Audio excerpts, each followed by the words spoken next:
SuperTalk Mississippi media production.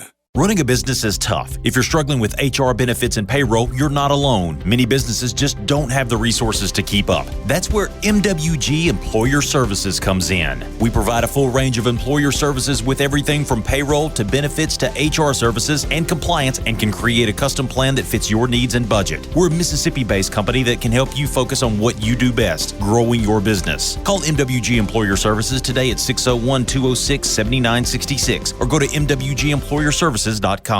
You're listening to Sports Talk Mississippi On Demand, presented by Pearl River Resort. Escape to Choctaw, Mississippi and enjoy world-class gaming, the Dancing Rabbit Golf Club, and Geyser Falls Water Park. Escape to Pearl River Resort.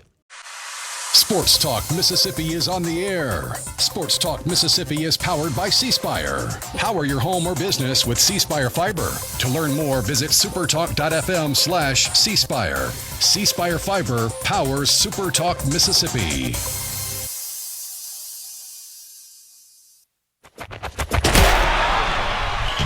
To the junction, in the Grove, and to the top. This is Sports Talk Mississippi. On your radio and in the game, right here on Super Talk Mississippi.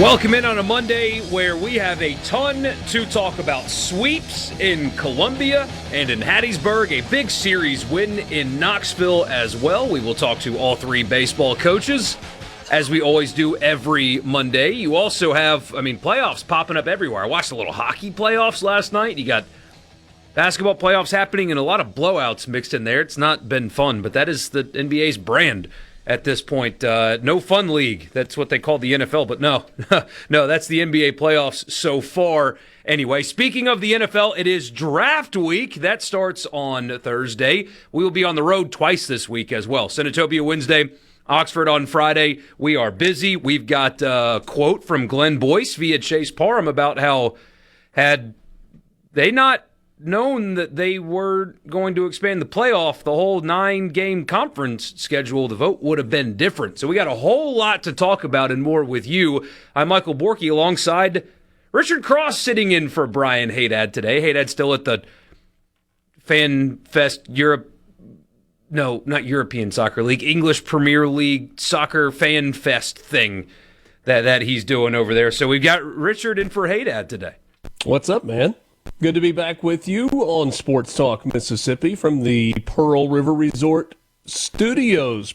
Pearl River Resort is your home for family fun, casino thrills, and live entertainment, and it is the home of the Dancing Rabbit Golf Club. 2 18-hole championship courses, the Oaks and the Azaleas courses that you can play. You can book your tee time online at dancingrabbitgolf.com. That's dancingrabbitgolf.com. You know that we want to hear from you, especially on a Monday when we get to winners and losers. Best way for you to connect with the show is on the C Spire text line at 601-879-4395. 601-879-4395. Great deals going on at C Spire right now. New and current customers can get a free phone, watch, and tablet, plus 100 gigs of data for just $90. There's more to see. Visit cspire.com today. Pretty good baseball weekend. Yeah. Adam says he needs, with all caps, a WrestleMania reaction. You have to wait till tomorrow. Because, transparently, I didn't watch a second of it. And I'd bet my car that Richard did not watch a second of it either. So we'll have to wait until Haydad gets back. You would still be able to drive your car, but I do know that Brock Lesnar's hanging it up.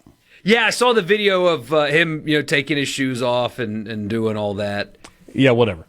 Didn't he have a tie? Didn't his stepdaughter attend Ole Miss, or is that a different former MMA wrestling guy? I thought that was Chuck Liddell. That's who it is. Okay. Yeah, that's not my world, man. I have no... nor is it mine. I just know I saw Chuck Liddell on the sideline one time, and I was like, that is a large man that I would not want to tie up with in a dark alley when he was mad at me. If I was stuck in a dark alley and was the recipient of some bad dudes, I would want him on my side. And also somebody says, Richard's alive. Yeah, it's good to have you sitting in for Hey Dad. Also, the political crossover with sports kind of happened for you last week with the whole live thing, the war in Iran possibly being the excuse that the Saudis needed to pull out of some sports investing and all whatever implications come with that. Did you talk about that at all?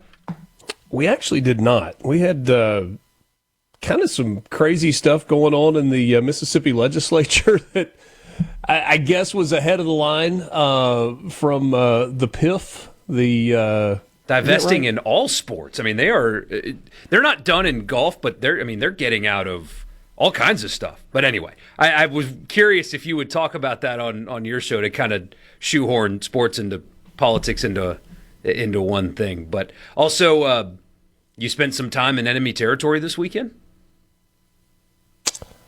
Yes, but not for the reasons that you might expect. Made a trip to Baton Rouge this weekend, and Obi had a lacrosse game on Friday night. I thought it was at Dutchtown High School, which is in Ascension Parish, just east of Baton Rouge, and big high school there. And I was under the impression that that's where they were playing, so we arrived plenty of time. And there's a girls' softball game going on, and there's nobody that's got a lacrosse stick anywhere. I'm like, well, where are we supposed to be? So it's at, what was it?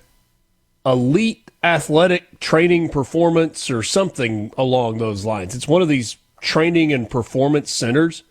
Borky, they've got end-to-end football fields that are all turf, an indoor facility, a massive indoor weight room and track, like a physiotherapy deal, the whole thing. I was like, I wonder who paid for all this. And so I Googled it. Todd Graves, of course, was partly behind it, the founder of Raising Cane's. It's worth like $9 billion. It's more than that now. It's like 18, if you believe, the Forbes estimation. It's one of those deals where once you make your first billion or two, it seems to multiply pretty quickly. Yeah. Because he was one of those guys that was barely on the list just a few years ago. Oh, by the way, Joe Burrow and the Honey Badger have invested in it as well. So, really nice facility. They were down 5-1 at half, came back and won 8-7. Nice. And then there's a little place in Sorrento called the Coffee House. It's like the little Cajun Village deal. We went there and ate breakfast on Saturday morning with some family, had beignets, and then we went out on Lake Pontchartrain and ran crab traps. Nice. That's how you do it. Yeah, brought a cooler full of blue crabs home. Attempted to cook those last night, and I was reminded once again that is a lot of work for a very small amount of meat. Got to get one of those hammers. Yeah, but I don't care if you got the hammers or the picks or the crackers or whatever that you crack the claws with. Mm-hmm. There's just not that much meat in them. It's good. And my setup wasn't how it needed to be. I've got the big, double jet burner for a big crawfish pot, but I hadn't used it in a long time, and I didn't have the right hose and regulator so I couldn't get it as hot as I needed it to. It just, Anyway. Could have tried to steam them, but that's what they do up northeast. We don't steam stuff. No, we boil them down here. We boil blue crabs here. It's interesting, though. I was thinking about this last night, and talked about it on the podcast some because there's so much attention on LSU, Ole Miss, September 19th, all that stuff. And understandably so. I'm not going to be dismissive of the importance of that game. But there is we'll call it a tester. I watched a lot of golf this weekend, and at Harbortown, the greens are tiny, and so every putt was a tester. They kept using that word. Louisville is not – I don't think the team will overlook them. And by any stretch, but you've got too many people that are like, they'll beat Louisville, no problem. Jeff Brom would trade his roster in a heartbeat for Pete Golding's roster, but don't think for a second that Louisville can't line up and beat almost anybody in the country. It's going to be a preseason top 25 team. They're going to be good in a big test for Ole Miss. So all the offseason conversation is going to be about LSU, and both teams are going to be 2-0, and it's going to be great in College Game Day, all that stuff. Ole Miss is going to be tested more so than LSU will be tested by Clemson in week 1 in Nashville by what will be a good Louisville team. That is going to be a tough football game. Again, the coaches, Pete Golding would never trade his roster or almost any player on it for Louisville's, but that'll be a real test in week 1 in Nashville. I anticipate that's a Sunday night game. Sunday night all by itself. That is going to be a good environment and a good crowd. What is it, about 3, maybe 4 hours from Louisville to Nashville? Mm-hmm. And it's from Oxford. It's just a shade under 4 hours. If you're going from Jackson, it's a shade under, right at 6 hours. A lot of Ole Miss alums in Nashville, too. Yeah, I think it'll be a really good crowd and a really good atmosphere and a good standalone environment for that Sunday night game. Here's what I know for sure. Pete Golding is glad that he's got a quarterback returning and is not breaking in a new one on that Sunday night in Nashville when it's probably going to be hot, and I think he's glad he's got a running back coming back as well. Yeah, for sure. And that's, people talk about quarterbacks too much, but I think especially in the player movement era, you've seen the value of veteran quarterbacks, and it's more than just can you throw a football accurately. It's all the other stuff that comes with that. It's the most important position on the field. It's more magnified now than it's been before. But, yeah, all the people I talked to, I was at a wedding in Natchez this week in the beautiful little town of Natchez, Mississippi, and every person that was an Ole Miss fan there was like, man, LSU, LSU, LSU. And I get it, but Jeff Brom's going to bring a team there that can beat you if you don't play your best that day. So that'll be a fun one. And like you said, ABC all by itself, the television rating is going to be massive because you're your only game in town that day, the only game happening in that time slot. And so, yeah. Who's going to be Louisville's quarterback? Is it going to be this Lincoln Keyholes guy? I guess. Miller Moss is on that roster. They're having a competition. Yeah. We'll be back in just a bit. Sports Talk Mississippi in the Pearl River Resort Studio.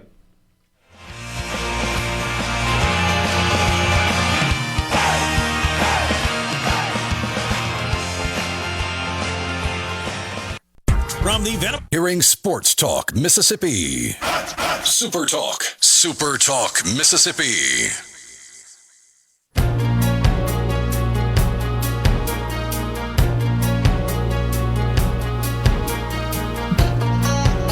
All right, we love off-season hypotheticals. It is April 20th after all. But man, I'm telling you, at this wedding this weekend, a lot of sports fans there, bonded with a big LSU fan, State fans, Ole Miss fans. It was a Mississippi wedding, so you got a mixed bag, right? Everybody was talking football. I mean, you have baseball going on. Was this the wedding that was at Monmouth Plantation? No, but I know the one you're talking about. Okay. Different one. There you go. But baseball's happening, and the baseball teams are not only ranked, but they had one, obviously, Friday, and then they both won Saturday, too, and all anybody was talking about is football. It was unbelievable. But this hypothetical, Ole Miss fans, you have to pick. The sports gods come down and say, you can only win one of these two games, and you have to choose LSU or Mississippi State. Which one are you picking? I think 99% would pick the LSU game. If you had to pick one of the two, you are guaranteed one win, guaranteed one loss. I think everybody's picking the guaranteed win being LSU. And I think that's the right answer. I do. But I sure would like to know a little bit more about how the season unfolds or was going to unfold before making that my final answer. Yeah, if you're 9-2 going into the Egg Bowl. Yeah. Losing to knock yourself out of the playoff. But hey, there was that win back in September. Maybe the, gosh, you don't want to lose that game at home and have to deal with that the entire year. Most of the reaction on the C Spire text line is LSU without even much thought to it. Marty in Portland says that it's the right answer until Egg Bowl week. And you might be onto something there. I guess maybe the perfect scenario is you have what happened last year, although it would be a home loss. Yeah. Where you lose to Georgia in the regular season and then you turn around and you get a second opportunity in the playoffs. and you knock them off there. If I painted that scenario for you, if I said you're going to get 2 chances at LSU, and you lose the regular season game, but you win in the Egg Bowl against Mississippi State, and then you get to knock them out of the college football playoff, you'd pick that, right?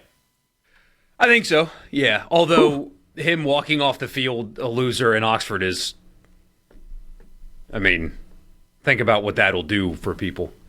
Somebody says, as a State fan, I wanted State to beat Florida more than Ole Miss that year when Mullen made his return. Shout out Joe Moorhead. Somebody says in a Sugar Bowl at that. Ooh. Ooh.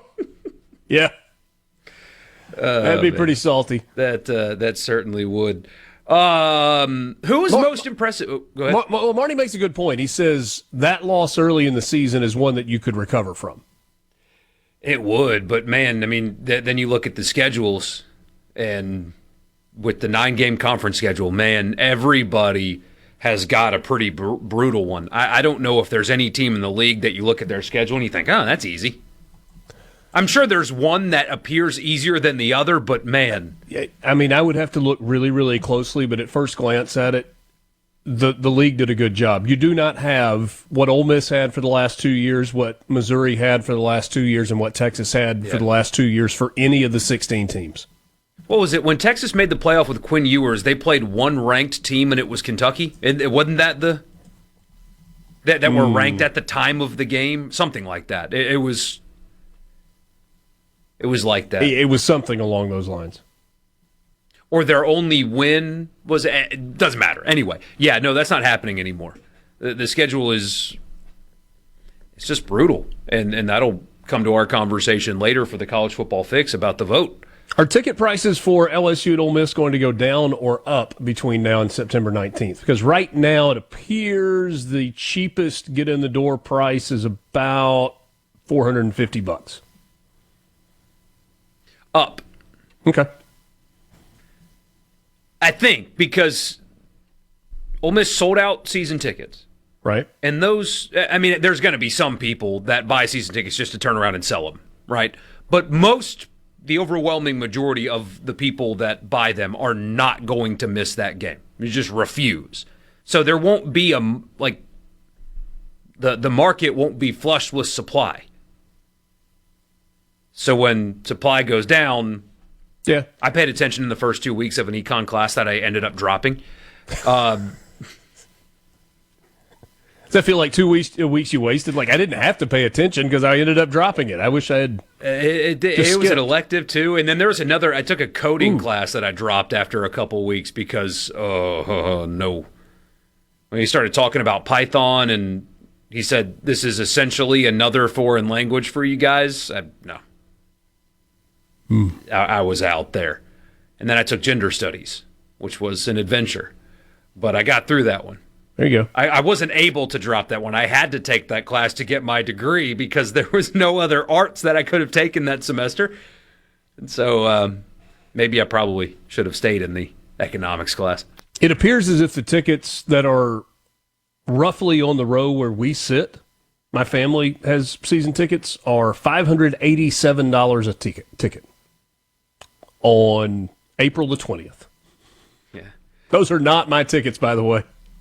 Somebody says, you still live with early season losses all season. Look at Kentucky and Ole Miss. Yeah, in 2024. Obviously, that loss is why they were out of the playoff. But also, Kentucky stunk out loud. If that ended up being a 9-win Kentucky team, they might slip in. They were not that. No, they were certainly not. About 5 fewer of them, if I remember correctly. We'll just tell the college football powers that be, we'll beat LSU and Mississippi State, and you'll like it. That's from Sid. I mean, that is the beautiful thing, that the team will ultimately get to decide as opposed to the sports gods coming down. But, you know. It is kind of fun to be thinking about college football in April. Oh, my gosh, yeah. And you've got spring games happening? Ooh, sorry, Auburn fans. I know, Tyler, you're out there listening. You're an Auburn fan. Sorry, bud.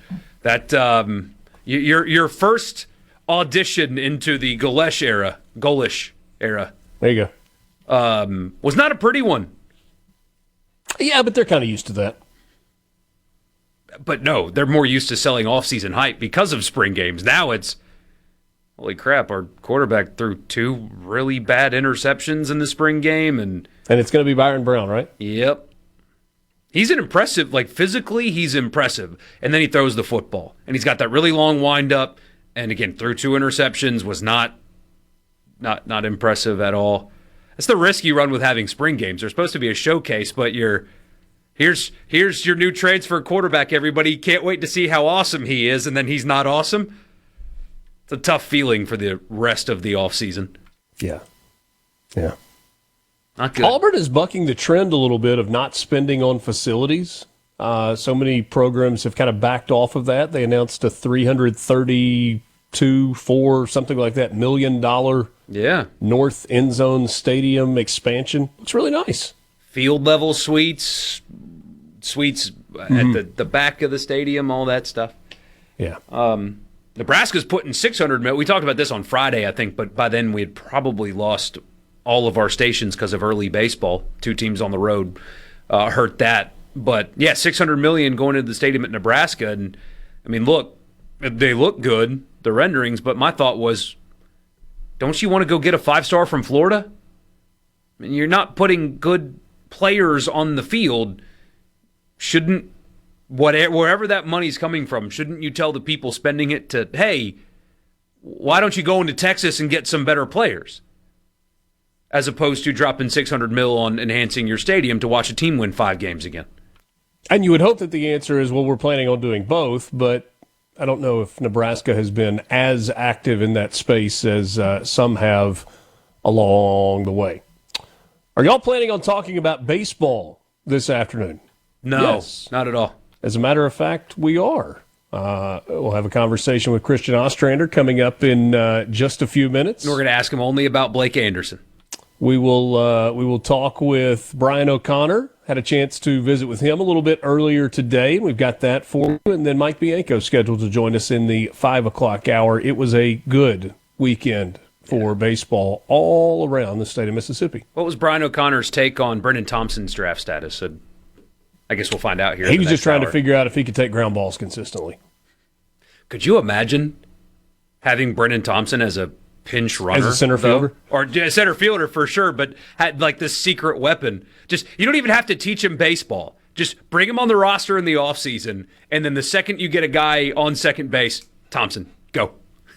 Go run for him. Ground ball in the infield, he's scoring somehow. Football speed and baseball speed, not always the same thing, but man, can he scoot. If you could hone that, that is yeah. So Christian Ostrander will join us coming up next on the Farm Bureau guest line. Check out favorites.com and go with the home team, Mississippi Farm Bureau. First of 3 baseball coaches with us on this Monday afternoon. Sports Talk Mississippi with you in the Pearl River Resort studio. We're back right after this. We are eagles of the nest, the best is in our soul. Sports Talk Mississippi. Boom! Are you ready for some football? On SuperTalk Mississippi.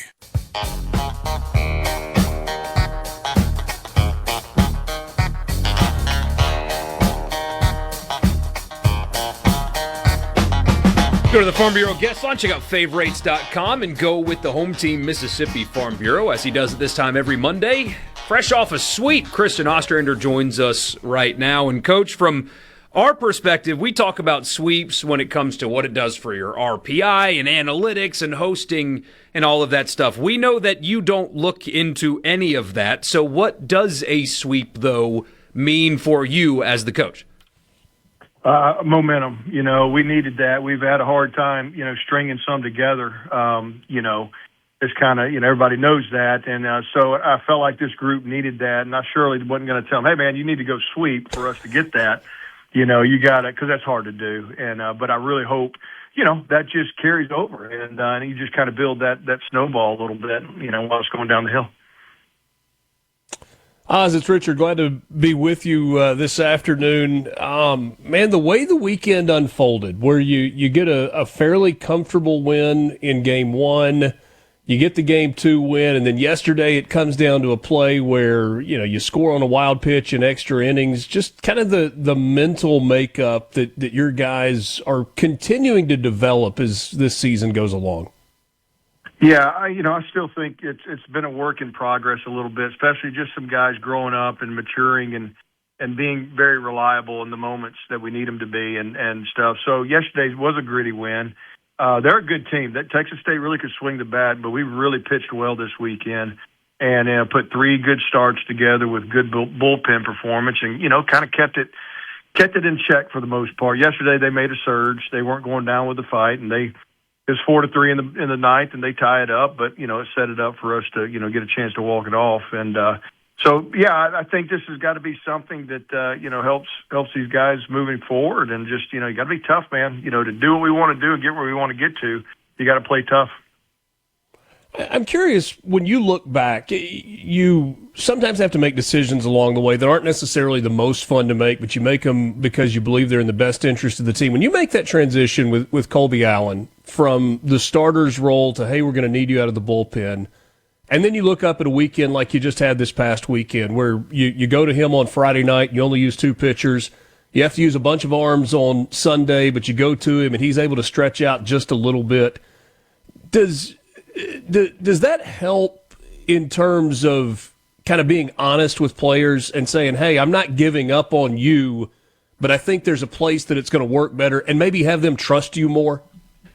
Well, sure. That's what you hope. I mean, it's all about relationships and treating, managing people. And, so if you already have a worked at, true relationship and have respect, trust, and, and love, I'll say that. I mean, that he knows. And, so when that time came, it might be a little bit of a kick of pride a little bit, but it was the right thing, and I think he'd tell you right now, it was no doubt it was. He's back to who he was. Yeah. And so I'm just the idiot that tried to change that, I guess. Coach, last week with us, you seemed displeased with the performance of your team.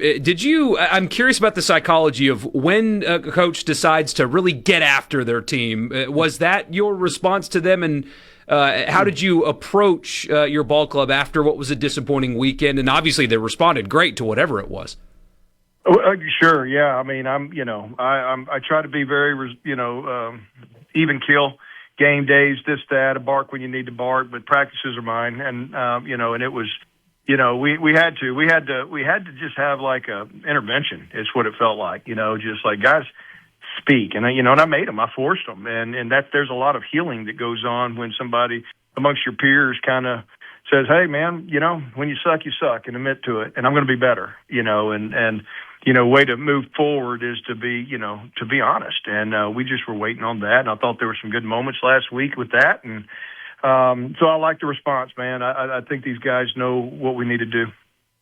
Oz, what does that look like in a practice scenario? So you talk about the piece of it where people have to kind of step up and speak and say their piece. But when you say, hey, we want to get after it in practice, there's limited practice time once you get into the season.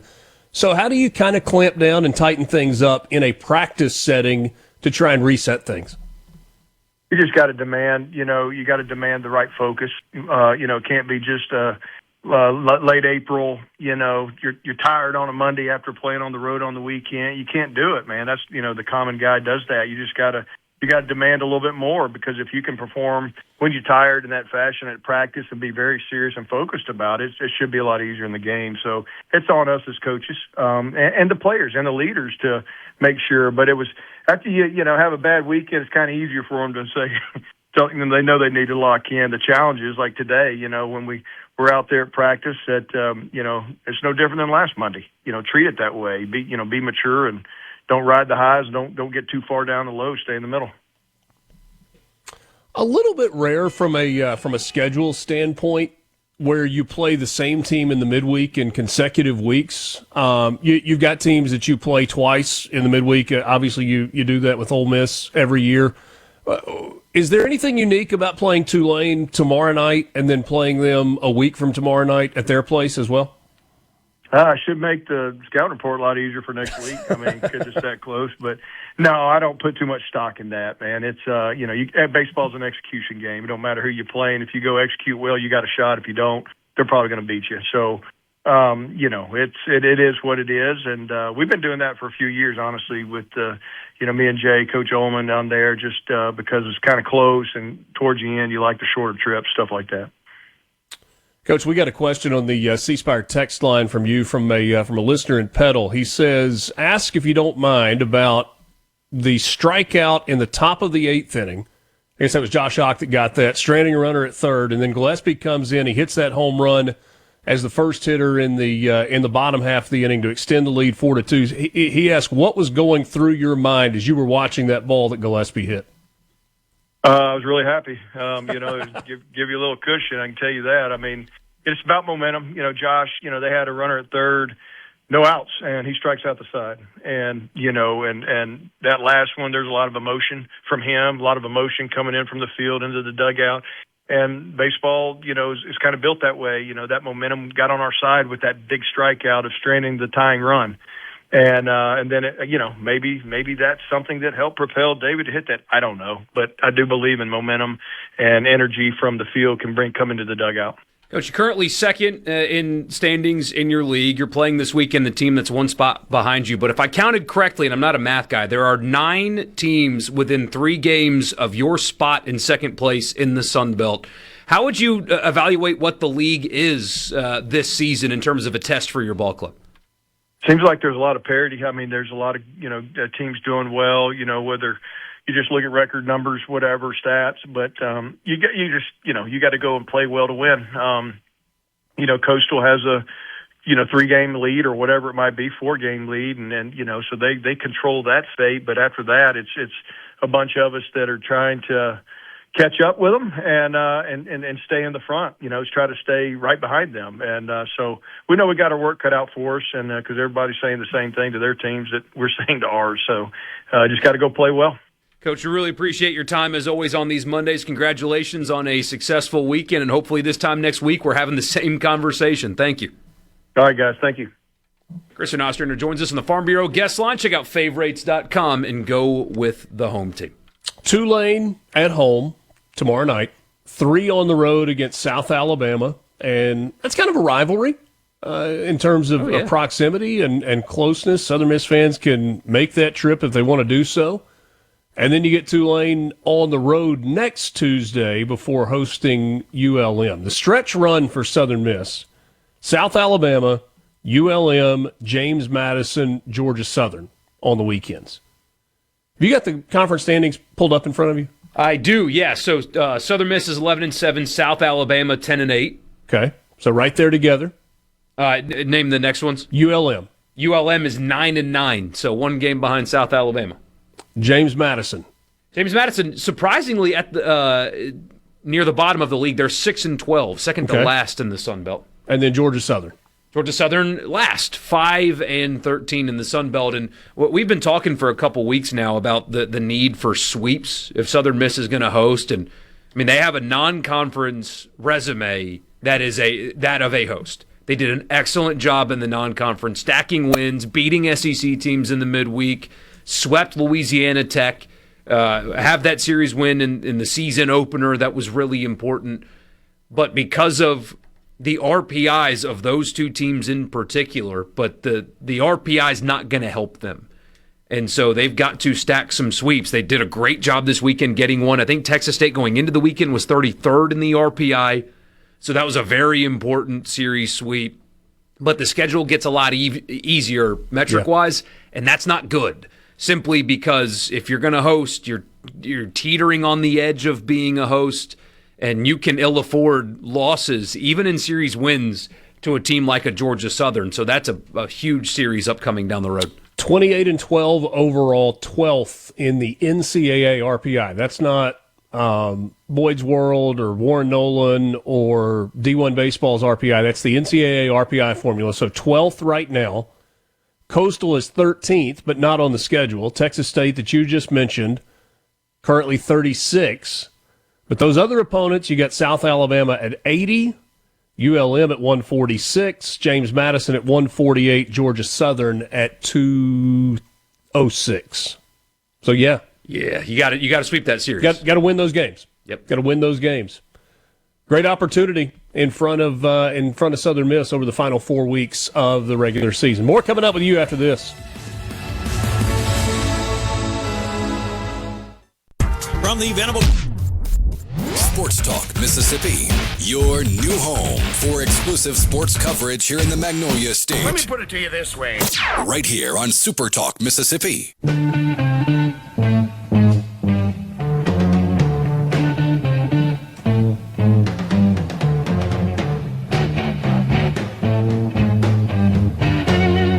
Michael Borky and a cooler version of Brian Haydad with you on this Monday. I mean, Richard Cross would never find his way into a Premier League soccer fan fest in Tampa. I know that much. No, but I think I applaud the passion. He probably thinks the same thing when we're watching golf, so. Yeah, maybe, I guess. I was locked into the Heritage this weekend, so. Yeah. Checked in a number of times. Scotty Scheffler losing in a playoff to Matthew Fitzpatrick. Yeah, Fitzpatrick hit a bad rear end shot in the playoff into 18. He actually pulled it. That's not where he wanted to hit the ball, but it worked out beautifully. And Scotty flared one, and then the wind just killed it. And that's a fun tournament. Week after the Masters, it's hard to get jacked up for golf again. But man, by 13 through 18 at Harbortown is as great of golf viewing as you can find. The angles, the shot making that's required. I have, yeah. It's man, is it for hackers like us, it's brutal. Oh my gosh. Because it's not about hitting the fairway. You got to hit the right side of the fairway. Not literally like the direction right, but the correct side of the fairway. So many second shots I had where I felt great off the tee, couldn't hit it into the green.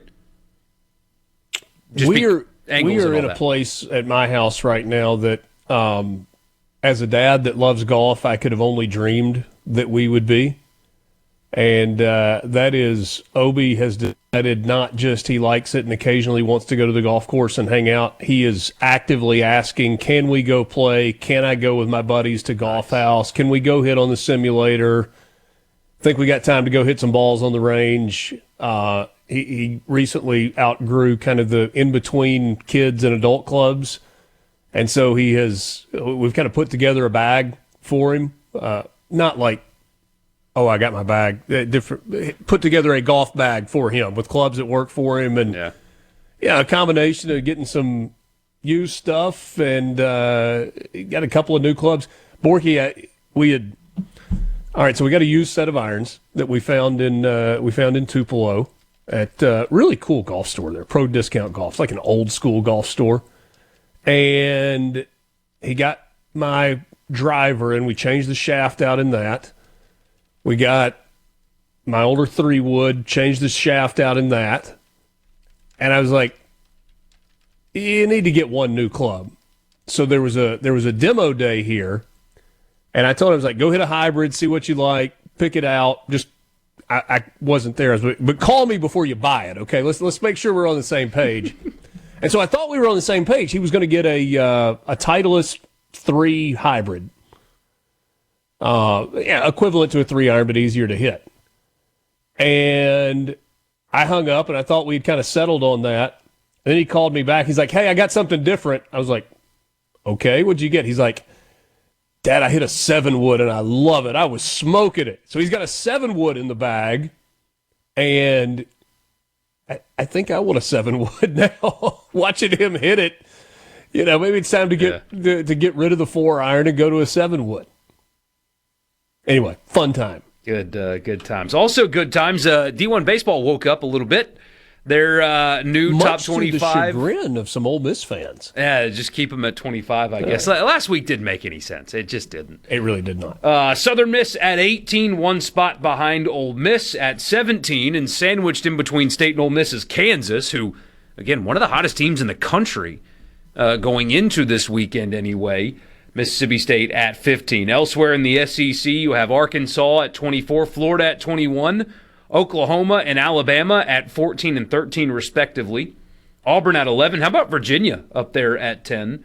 Not in the SEC, but still, that stands out a little bit. A&M at 7. Georgia at 5, Texas at 4, and then for you Southern Miss fans, Coastal Carolina at 9. So I don't know how the committee thinks or how they operate. Having a Sun Belt team ahead of you is probably not ideal. So you want the Chanticleers to start losing, Southern Miss fans. Just get them out of your way. Find some losses in there. Not sure that's going to happen. They're good. Yeah, they're really good. But this makes more sense now. Quite frankly, you can argue based on RPI and stuff like that there's still some underranking going on here. But at least it's more appropriate this time around. Yeah, I'm actually way more interested in the next postseason projection that D1 Baseball puts out than their top 25. Because from a metrics standpoint, and we know that the committee has relied heavily on metrics when selecting host sites, there's just no argument that you can make for not having Ole Miss as a host at this point. They're, 6 in the RPI with the number 4 strength of schedule in the country, and they've got 9 quad 1 wins. That, they just are a host. And they're kind of, 3 or 4 spots maybe away from being that last host in last week's projections, and it just doesn't make sense. It does not, but a road series win at Tennessee should change that. Now, I wonder how much Mississippi State's going to be impacted. You're just not going to get a lot of credit for beating South Carolina. You're just not. But you did sweep on the road, so maybe that changes them because they were on the outside looking in as well. We'll get to winners and losers after the news. Sports Talk Mississippi. Pearl River Resort Studios. Stick with us. This is a place for crazy people. If it's sports in Mississippi, you'll hear about it here. Sports Talk Mississippi on SuperTalk Mississippi.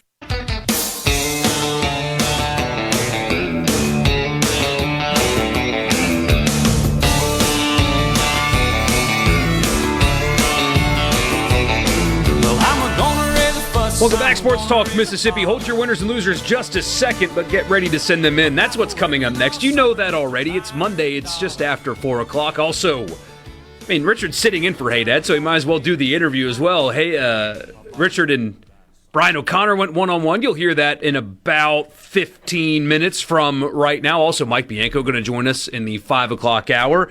A college football fix and more. That's what's coming up on Sports Talk Mississippi. And What's Up on Sports Talk is brought to you by our friends at Ag Up. The spring tractor blowout sale is what apparently I called it the other day, and they loved it so much that that's what they're going to call it too.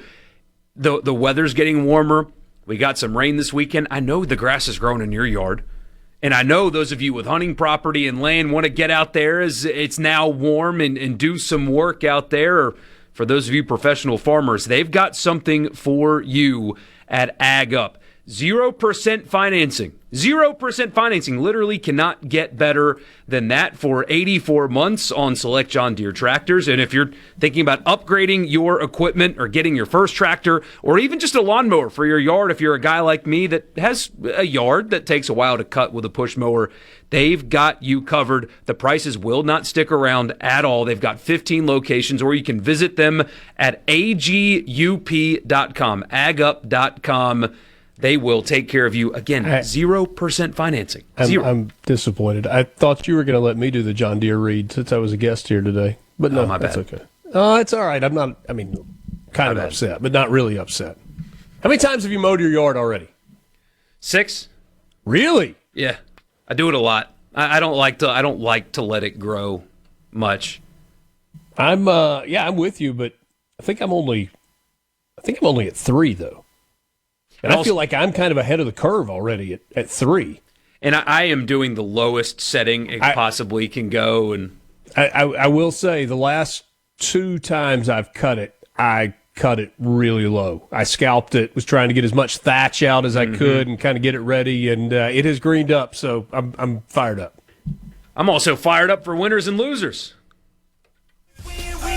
No matter what. I'm a loser, baby. We got winners. We got losers. Americans love a winner and will not tolerate a loser. You know the drill already. What did you like from the weekend? What did you not like from the weekend. Send them in on the C Spire text line, 601-879-4395. All right, guest, go ahead. I was left with a thought. Would my son be as kind to my daughter, and would my daughter hug her brother with as much joy as the young Pittsburgh Pirates fan did? Jake Mangum, who, can the guy just stay in the big leagues? He can play. He can play. What a throw last week, that seed to home plate to get the guy at home plate.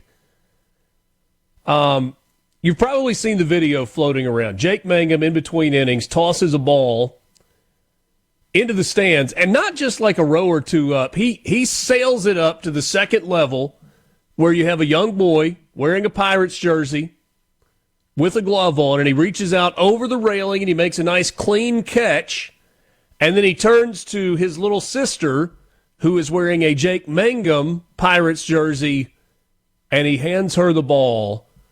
And it was maybe the sweetest brother-sister moment I've ever seen on camera.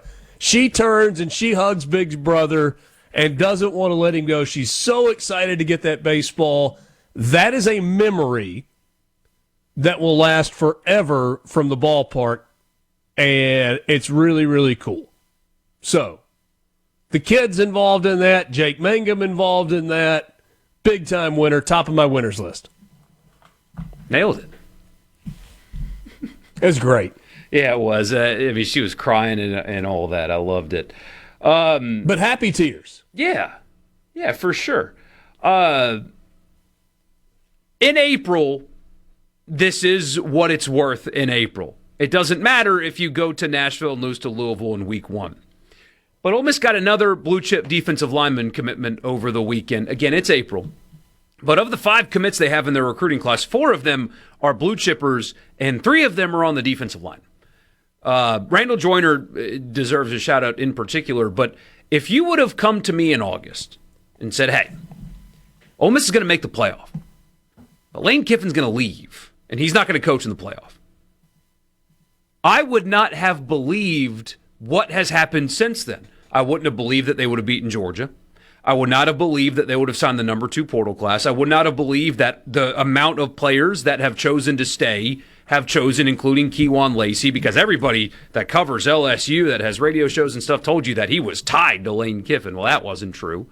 But I wouldn't have believed Deuce Alexander stuck around, or Trinidad, or Eccles, or Centarian Perkins. I would not have believed that would have happened. And I wouldn't have believed you when they have a blue chip ratio of 80% in their recruiting class right now.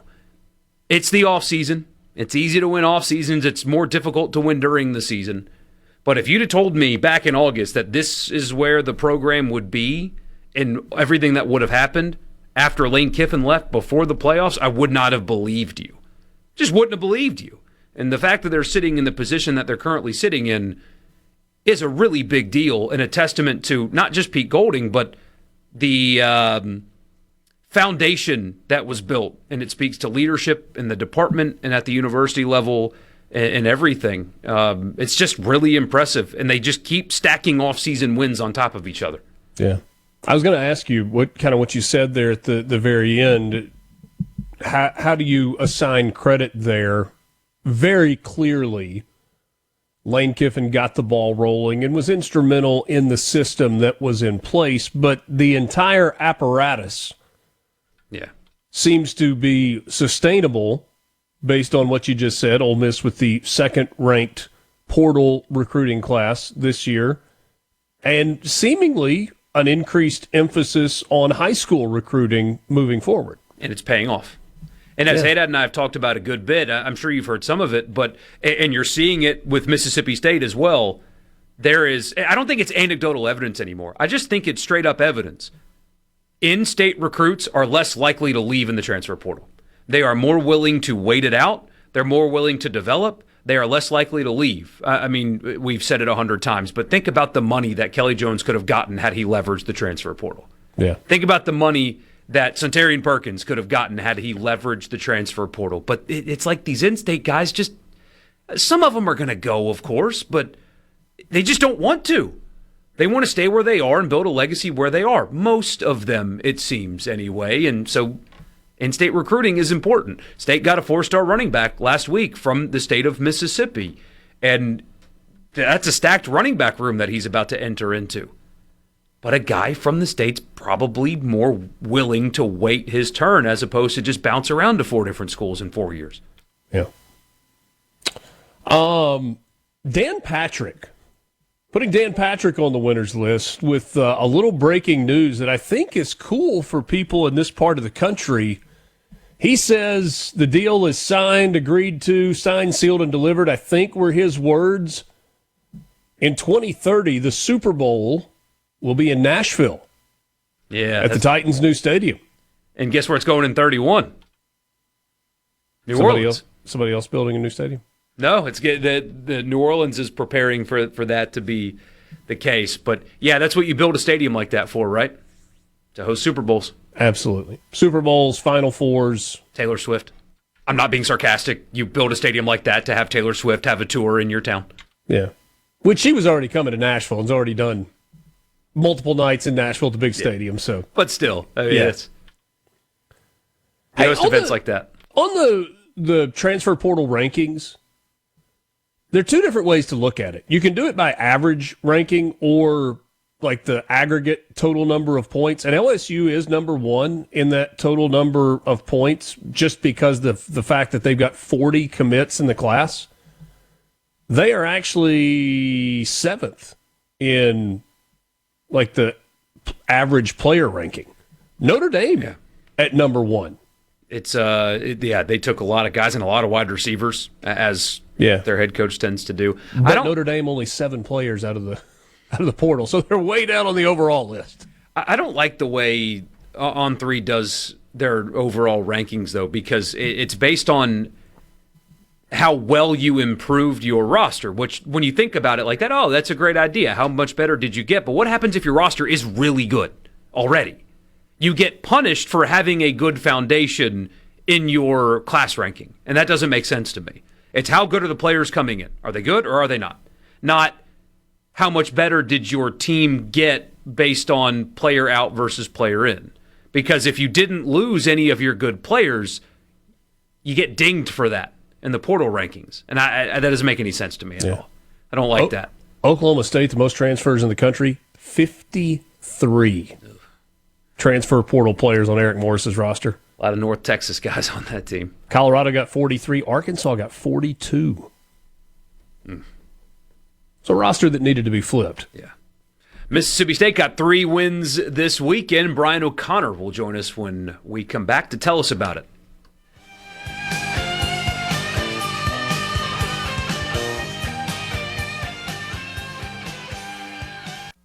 SportsTalk Mississippi is brought to you by Covington County Hospital in Collins, where your health matters. Sports Talk. Sports Talk Mississippi. To the junction, in the groove, and to the top. Sports Talk Mississippi on Super Talk Mississippi.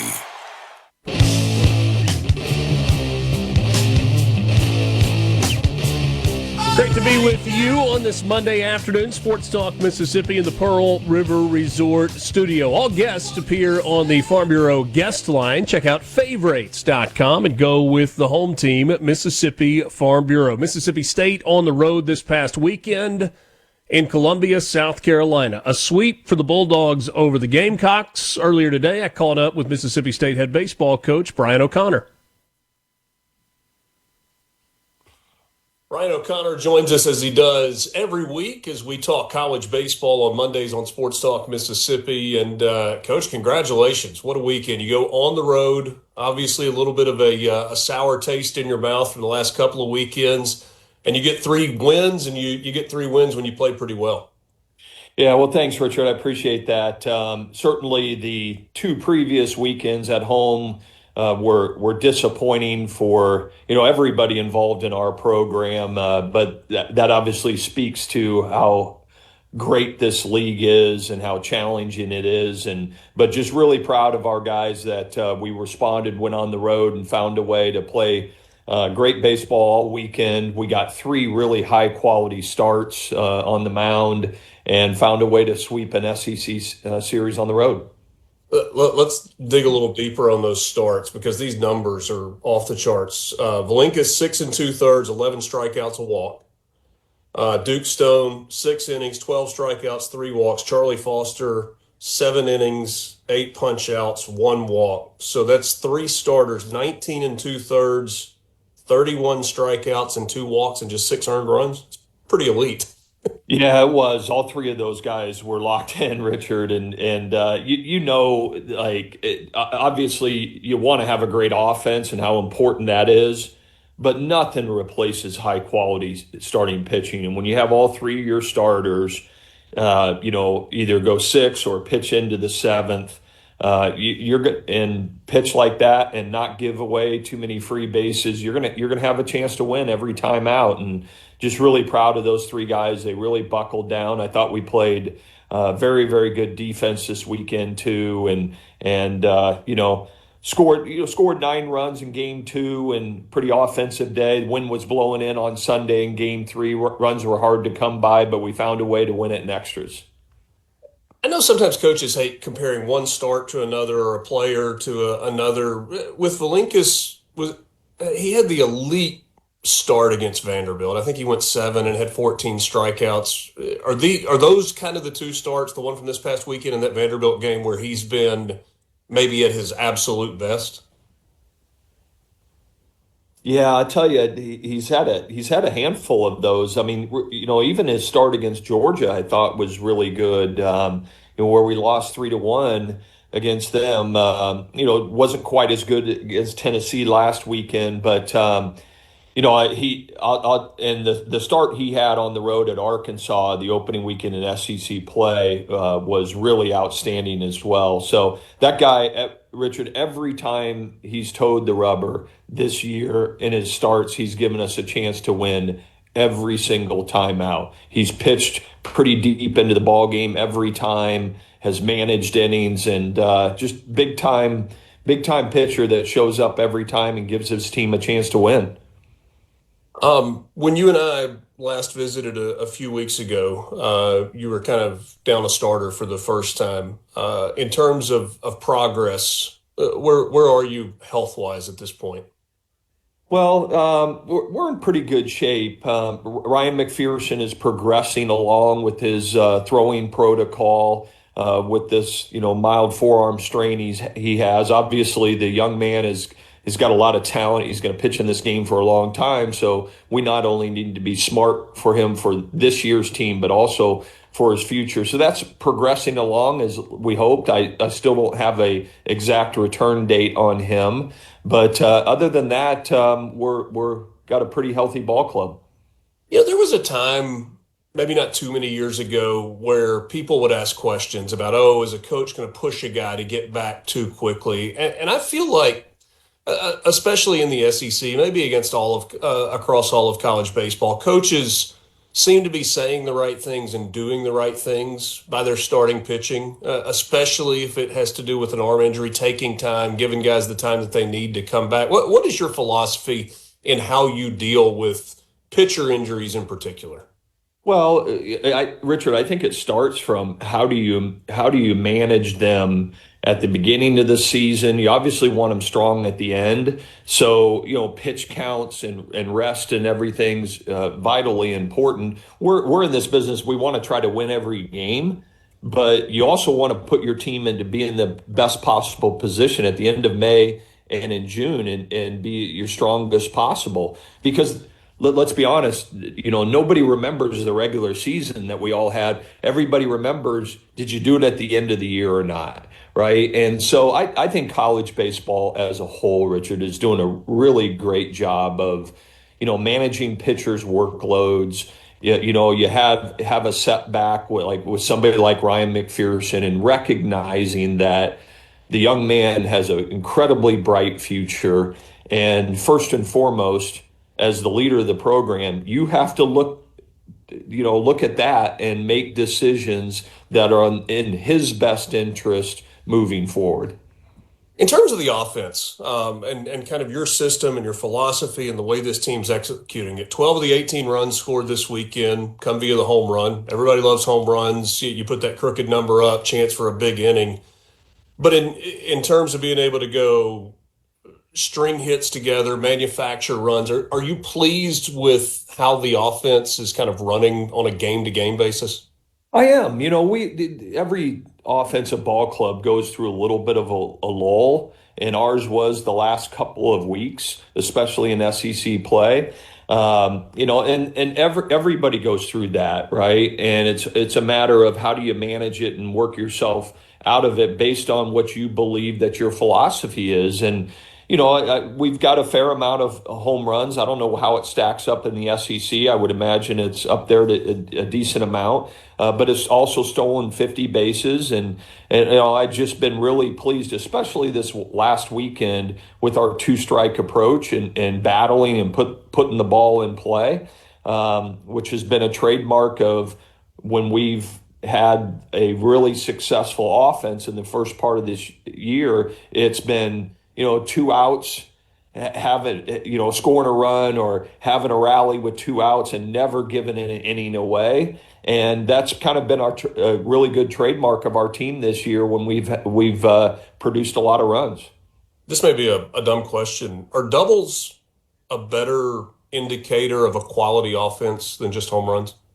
Yeah, I think so. I think it's a little bit of a combination. Everybody loves the 3-run home run because it can get you back in a game or it can give you separation. But, I think the doubles mean that you're just not selling out all the time for the ball, the ballpark. So I choose to look at it as what are we doing in doubles and home runs combined? Because that coupled with, competing with 2 strikes, putting the ball in play, putting pressure on the team, I think all of that adds to having a really great offensive ball club. I know you do the one game at a time, 1 week at a time thing. You look at this closing stretch, and it's amazing how fast the season goes once you get into it. Just 4 weeks remaining in the regular season. LSU, at Texas, Auburn, at A&M. It's a gauntlet to close it out. Is that an exciting way to finish the year, or is it like, gosh, dog, we just got to keep doing it? Yeah, you have no choice but to look at it as exciting, Richard. LSU at home this weekend and on the road 2 out of the last 3 weekends, both in the state of Texas against really good ball clubs. Both Texas and Texas A&M have really great teams, and this is when you earn it, right? As a team, you have an opportunity to put yourself in a great position, and it's why players come to play in this league. It's unforgiving, right? It's every weekend, and you got to come out and play great baseball if you want to come out on top. Months to play in the regular season, and everything that you want to do is there in front of you. I guess that's a good place to be.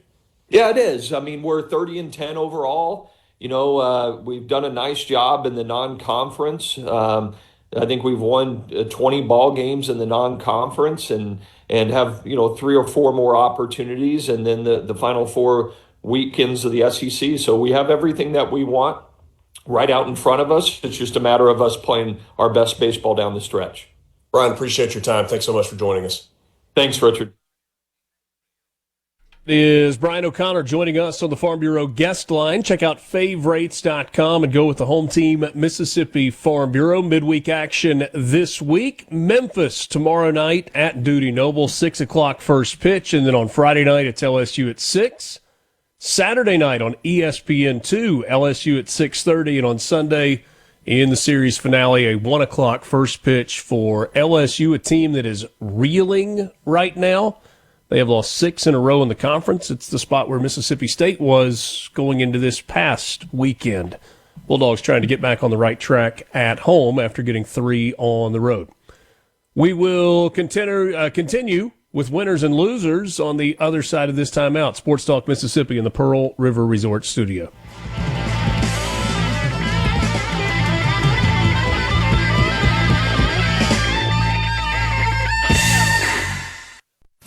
From the Sports Talk Mississippi. Sports. On your radio and in the game. Super Talk Mississippi.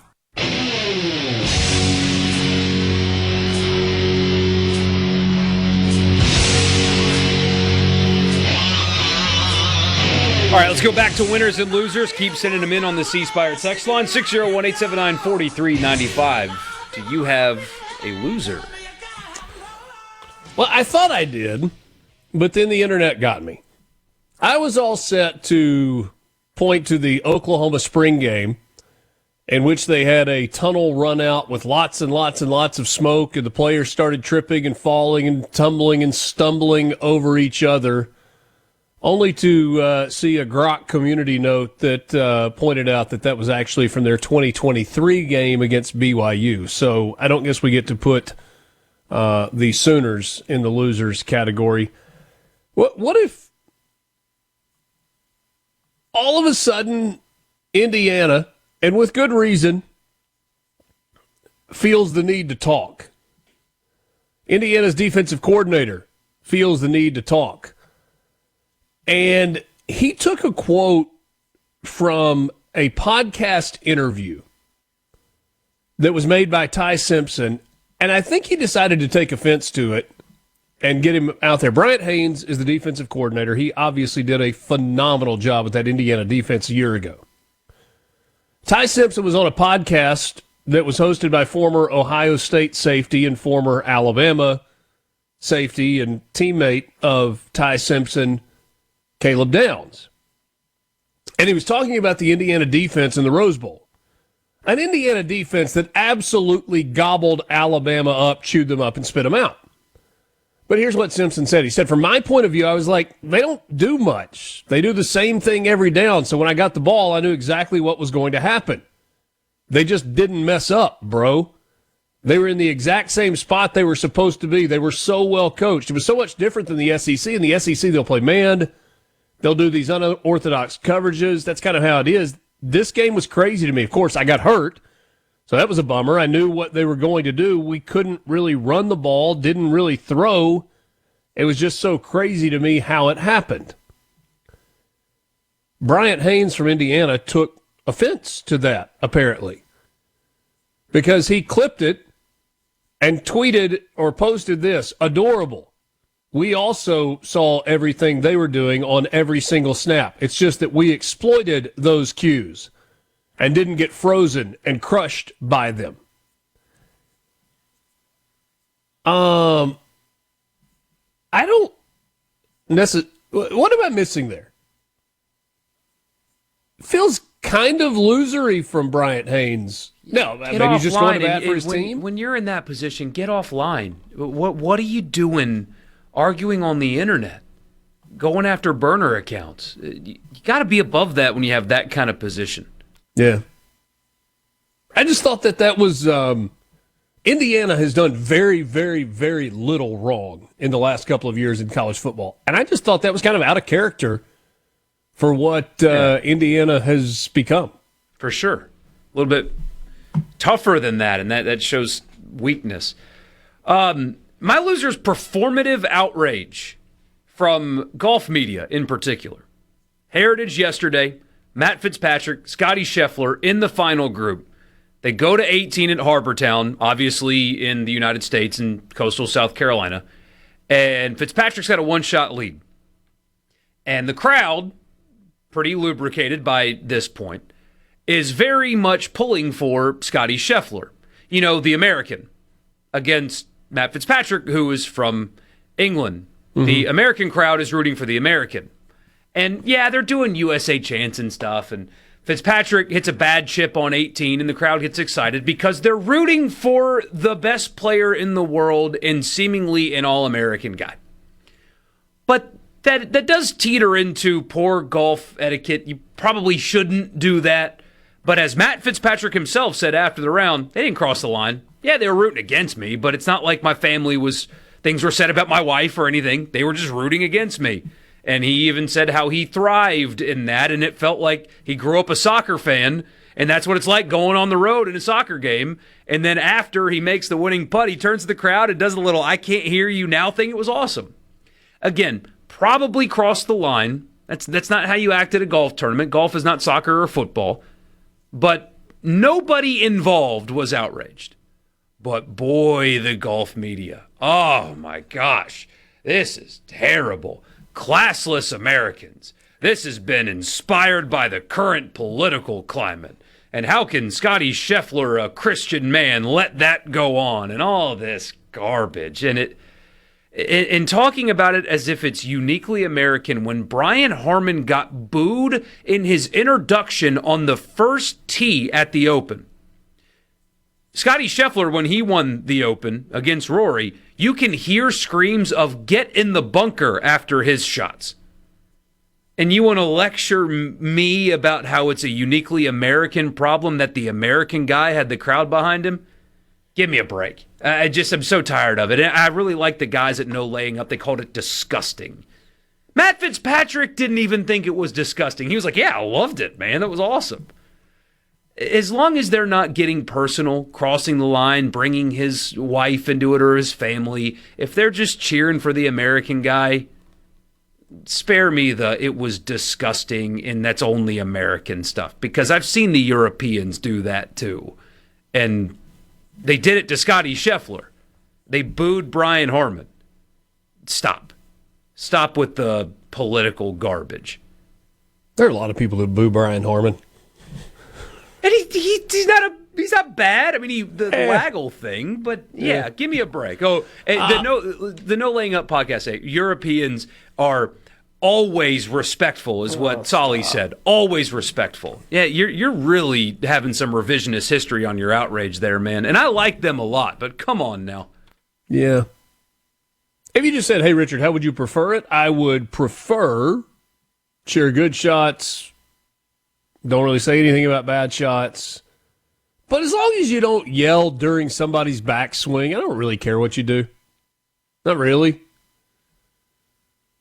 And there are some golf tournaments that are more, that possibility exists more at some golf tournaments than others. Not that Hilton had some like wild and crazy, insane party.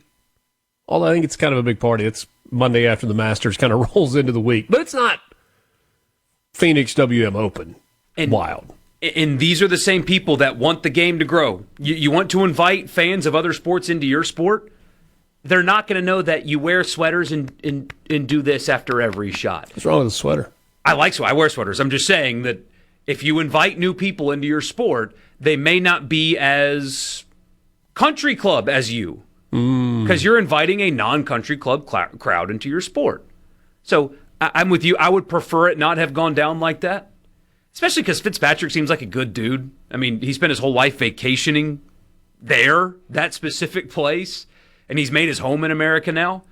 But, buddy, when you've got Scotty Scheffler against a guy that has European Ryder Cup stuff all over his bag, I'm sorry, the crowd's going to root for the American guy. Yeah. I don't know why you're bothered by that. Welcome to sports. And, again, credit to Fitzpatrick. After the round, he was like, yeah, I loved it. It was great. Like, I had fun, and I got to shut them up with an awesome putt. I don't know. Golf media, man, wake up a little bit. It's okay.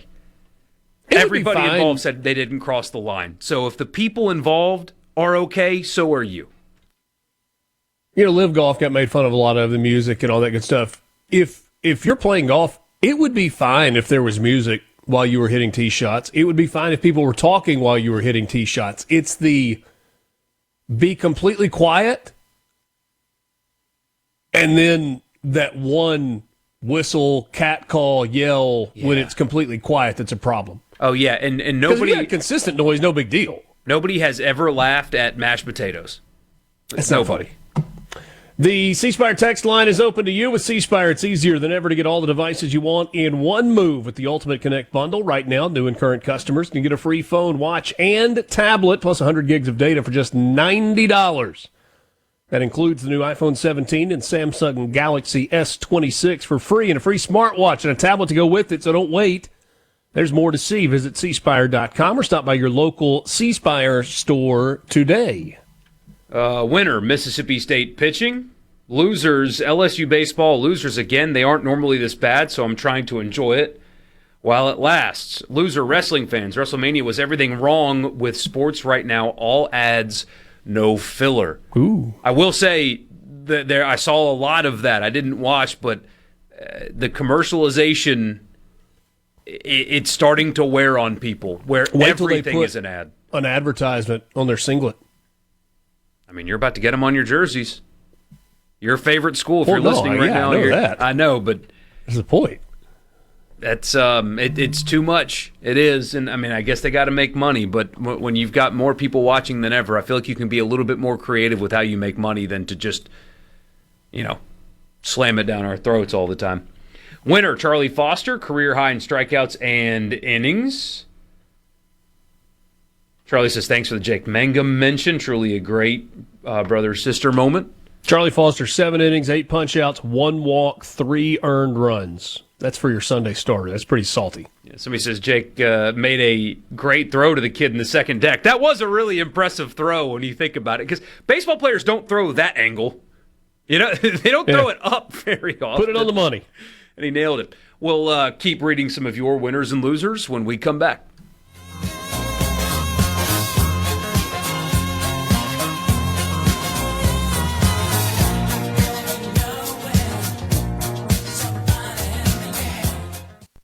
In the Venable Glass Traffic Center, look for delays 55 northbound. The center lane is blocked just past Meadowbrook. That's exit 99. Also in Madison County, heavy delays southbound on 55 at Gluckstadt. Otherwise, things looking fairly decent. Buckle up, drive safe. Trust your heavy haul transportation needs to Southeastern Services. With years of experience hauling and operating heavy equipment, you can trust their team to handle your job with confidence. Southeastern Services, where trust meets the road. Call 601-292-9932. At Key Constructors, our mission is to build a legacy that will stand the test of time through hard work, dedication, and pursuing excellence. Key Constructors is a heavy civil construction company, a leader in the bridge construction world. Our goal is to provide a positive work environment for you to grow personally and in your career. We are proud of who we are and what we do, making it happen one bridge at a time. Come join our team of Black Label Bridge Builders. Check out Key Constructors on Facebook and other social media platforms and keyconstructors.com. My name is Chris. GMC, we strive to make buying your next vehicle easy and take care of you long after you drive off the lot. That means upfront and honest pricing, doing everything we can to make the time you spend in the dealership as short or as long as you need. It means we understand that purchasing a vehicle is more than just a transaction for you. We want you to enjoy the experience as much as we appreciate your business. Find your next Buick, GMC, or pre-owned vehicle at FillmoreBuickGMC.com. Fillmore Buick GMC. You drive everything we do. The one body shop that's always believed in using OEM parts and repairing vehicles to their original factory condition is Clinton Body Shop. Auto accidents are stressful, and the last thing you need is a repair that devalues your car and makes it unsafe. In a time when more than ever insurers are pushing consumers to body shops that work for them and not you, we want to remind you Clinton Body Shop believes you deserve to have your vehicle returned to its pre-accident condition. That's why we use OEM parts and OEM repair procedures. In fact, we're trained and certified by more automakers than any body shop in Mississippi. So remember, it's your right to choose where to get your repair. So choose Clinton Body Shop in Clinton or Richland. As our founder always said, we really do take pride in perfection. Go to ClintonBodyShop.com. Hey, it's Richard Cross from SuperTalk Mississippi. Every weekday at 5, join SportsTalk Mississippi for the college football fix, driven by Ford and your local Mississippi Ford dealers.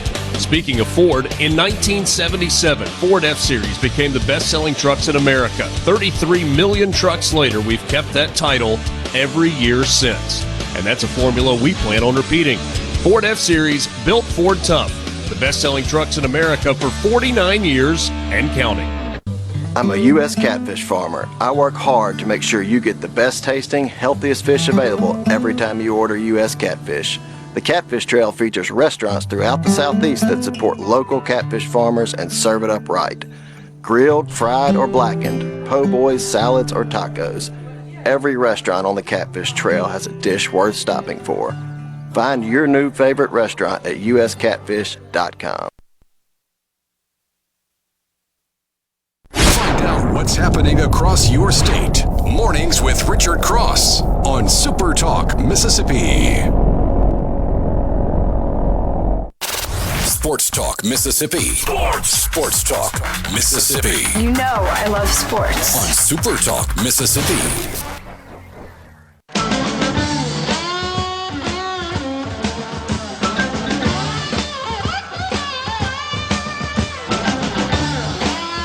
A few more of your winners and losers. Winner, Morgan Wallen concert in Tuscaloosa was a blast, but loser because the seats are about half a butt cheek, he says. Sat next to a guy that was 6'5", 230, not comfortable at all. That is one thing NFL stadiums get right, is there's no metal bleachers in those things, man. You have a seat, and you can sit in it, and you can fit in it. At the request of my wife, for the first time ever, I purchased the chairbacks in the stadium for this coming season. Good. But those are still small. We're gonna take the real estate that is allotted. I think it's a wise purchase. Yeah. Somebody says the level of class has definitely begun to trend the other way. People definitely got significantly too offended over it. One of those both things can be true at the same time thing. Yelling during the backswing is where it really takes a turn. See Hideki a few weeks back. Yeah, and unfortunately, one of those, a volunteer dropped their chair during his backswing. It was just horrible timing. But, I mean, we could really have a long conversation, probably more apt for Mornings with Richard Cross. But society as a whole, people are not as nice as they used to be to strangers. I observe that. We're a little bit different in Mississippi, but I observe that all the time. And Richard, it's my generation. So, I've said before, I'm a neighborhood waver. If I'm walking in the neighborhood, if we're riding bikes out in the yard, if somebody drives by, my hand is up and I am greeting a neighbor in the neighborhood. There's a lot of young families in the neighborhood. They are the only ones that don't. Anybody that's older than me, I mean, the same 10, 20 people or so walk at about 6:30 in the morning in the neighborhood. Yeah. Be out on my front porch having coffee. We will talk every day. It's only the young people my age or younger that don't even look up and acknowledge each other anymore. It's horrible. And I know that's anecdotal, but I do think we're just not as neighborly and kind as we used to be to strangers and other people around us. I really do believe that. Yeah, and I hate for social media to be the the culprit in everything, but people have become more emboldened being rude online, and it has carried over into our daily lives, and I would say that's not a good thing. Somebody says that's a Madison thing, man, but here's the thing. It's everywhere. It's everywhere. I was ranting about this in one of my group messages with friends from back home, and they're experiencing the same thing. They'll go out to bars as a group, and there will be other groups their age at the bar, and they won't interact with each other. People aren't mingling in public anymore the way that they used to. Yeah. No, you're right. It's in every segment of society. And the only thing you can do about it is continue to be kind to others. But that spills over into stuff like the way Fitzpatrick was treated. Yeah, it sure does. Sure it does. That's the TikTokification of Borky, a suggestion that you should just get their phone number and then wave an emoji at them. I mean, it might work. It might work. Yeah. Double Decker is coming up this weekend. Our friends at Visit Oxford have the 27th Double Decker Art Festival on the way. The music lineup is pretty darn good. Penelope Road gets it started at 6 o'clock on Friday night. The War and Treaty is at 7:30. And wrapping things up on Friday night, Shane Smith and the Saints. And then it's music all day on Saturday, starting at 11:30 with Annie and the Caldwells. Then the Animeros and Mountain Grass Unit at 2:30. The Heavy comes your way at 4 o'clock, followed by The Dip at 5:30. Margot Price at 7. And one of the most influential and innovative bands in American music, Wilco, at 8:30 to wrap things up on Saturday night. And Sports Talk Mississippi will be there. Yeah, Friday we'll be afternoon. there. Hey Dad is so. I was telling Will about this last week. Hey Dad is so mad about having to go to Oxford, and yet here's what's going to happen. We'll get there, and he will walk up to the set and tell me about the great meal that he had. Mm-hmm. And then, after the show, I will be driving back because we're going to the Zurich this weekend. Oh, that's go see cool. some golf. And he'll be mad at me for not wanting to stay and go have a beer in town. So, I don't want to go. Also, man, I had great food. And wait, why are you leaving? Why don't you want to stay and have a beer with me? It's amazing how those things... He's usually treated pretty well. Yeah. When he's in Oxford. And, new come by and see location us, for though. us this year. Yeah, we will be in between Nielsen's and City Hall. What that little alley right there? Pocket Park, yeah. Pocket Park right next to City Hall, which is where the Visit Oxford office is now located. They've finished the renovation of City Hall, and that's where we'll be. So I hope you'll come by and say hello on Friday afternoon. You're going to be there? For a little while. I'm not going to be with you for the full 3 hours. Is that where the big expensive ball is? The statue ball thing that got broken? And Yes. Okay. Don't touch it. I will not. Don't touch it. Somebody learned a hard lesson that day. 5 o'clock hour is on the way. We'll start things off with the college football fix driven by Ford and your local Mississippi Ford dealers. It's Sports Talk Mississippi on this Monday, April 20th in the Pearl River Resort Studio.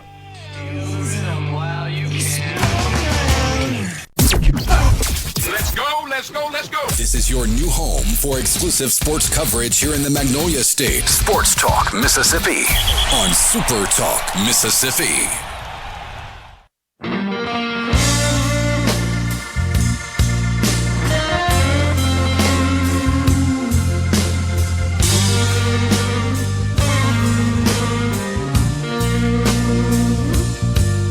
Welcome back, Sports Talk Mississippi. Mike Bianco going to join us here in just a little while. I'm Michael Borky. Richard Cross sitting with me today. Hey, Dad will be back tomorrow. And then we got draft week, by the way. First round, they cut an hour out of it. We talked about it a little bit last week. But yeah, 2 minutes have been shaved off of each pick. And so, 32 teams, 30 times 2. Yeah, they're shaving an hour off of the draft on Thursday night, so I can actually go to bed at a reasonable hour this time. But you know what the drill is. Right now, we're talking college football. All right, F-150, man, go for it. It's the college football fix driven by Ford and your local Mississippi Ford dealers. Log on to buyfordnow.com and find out why the best-selling trucks are built Ford tough, or get behind the wheel of an F-150, the best-selling truck in America for 49 straight years. 50. Now it's your turn. So there's been a lot of conversation on this show in particular about the SEC's decision to go to 9 conference games without an expanded playoff. And, I mean, more big games, more brand name games is great sitting at home and watching on TV. But as we've seen, at least the last couple of years, with the way the college football playoff has been selected, strength of schedule has not factored in as much as you were hoping it would. The SEC's maybe not getting passed on the field by the Big Ten, but the playing field, if you will, has been leveled by the Big Ten. They are much more competitive as a league than they used to be, that's for sure, with each of the last 3 national champions. And now the SEC has added 8 losses to its schedule without getting an expanded playoff. As part of a long conversation worth listening to, that Chase Parham had with Glenn Boyce, the chancellor at Ole Miss, talked about the vote to go to 9 conference games. And here's what Boyce had to say about that. He's on the board of governors for the NCAA and the SEC Executive Committee. Quote, "We really thought we were headed to 16 immediately. That's why the 9-game schedule honestly seemed to be beneficial and seemed to be the right decision and everything. Honestly, for myself, I'm going to speak for myself, had I known that we were going to stay at 12, I would have said no on 9. Even though I do think it's better for the fan base, and I do think it's better in many ways that you have competitive games to play that shows America who we are and what we're about with greater viewership, greater media demand. and kept talking about it from that perspective. He also added that he thinks that it will ultimately go to 16 or 24, but somebody that had a vote said that they would have voted otherwise had they not, or had they known that it was not going to 16. My follow-up question would be, if that is your stance, were you misled? Were you told that it was guaranteed? Or was the vote casted without complete information? I've seen a lot of reaction that people are a little upset with Glenn Boyce over this. I'm not sure I see the need for outrage here. The decision to go to 9 conference games was made by the presidents and chancellors in the SEC before the negotiation happened on expanding the playoff. The SEC wanted to expand the playoff, wanted to go to 16. The Big Ten rolled out this number where they wanted to go, to 24 was the number that the Big Ten was trumpeting. They want 24. The SEC does not agree that 24 is the right number. The SEC and the Big Ten have to be in agreement. They hold all the cards together in terms of the future of the college football playoff. There is, I feel like, a little bit of revisionist history for some of the people that are going, oh, well, we never would have gone to 9 if we had known there wasn't going to be 16. I think those conversations were mutually exclusive. Now, you hoped that the result of playoff expansion was going to be more teams, but you knew that there was a possibility that that wasn't going to be the case. What the chancellors and presidents saw that they liked in that going to 9 teams was an extra $600 or so million coming to the SEC, $5 million a team per year. I don't know how many years are left on the contract, if it's 8 years or 10 or whatever the number is. 2033, I think, something like that. Through when? 2033 or 2034? So that'd be 7-8 years left. Yeah. But is that extra $5 million worth making it a lot more difficult for your league to get teams into the playoff? Because probably depends on who you ask. There are 8 more losses coming, guaranteed. I'm not a math guy, but I think there are 16 teams, and they're all playing an extra game, and 8 of those 16 teams have to lose.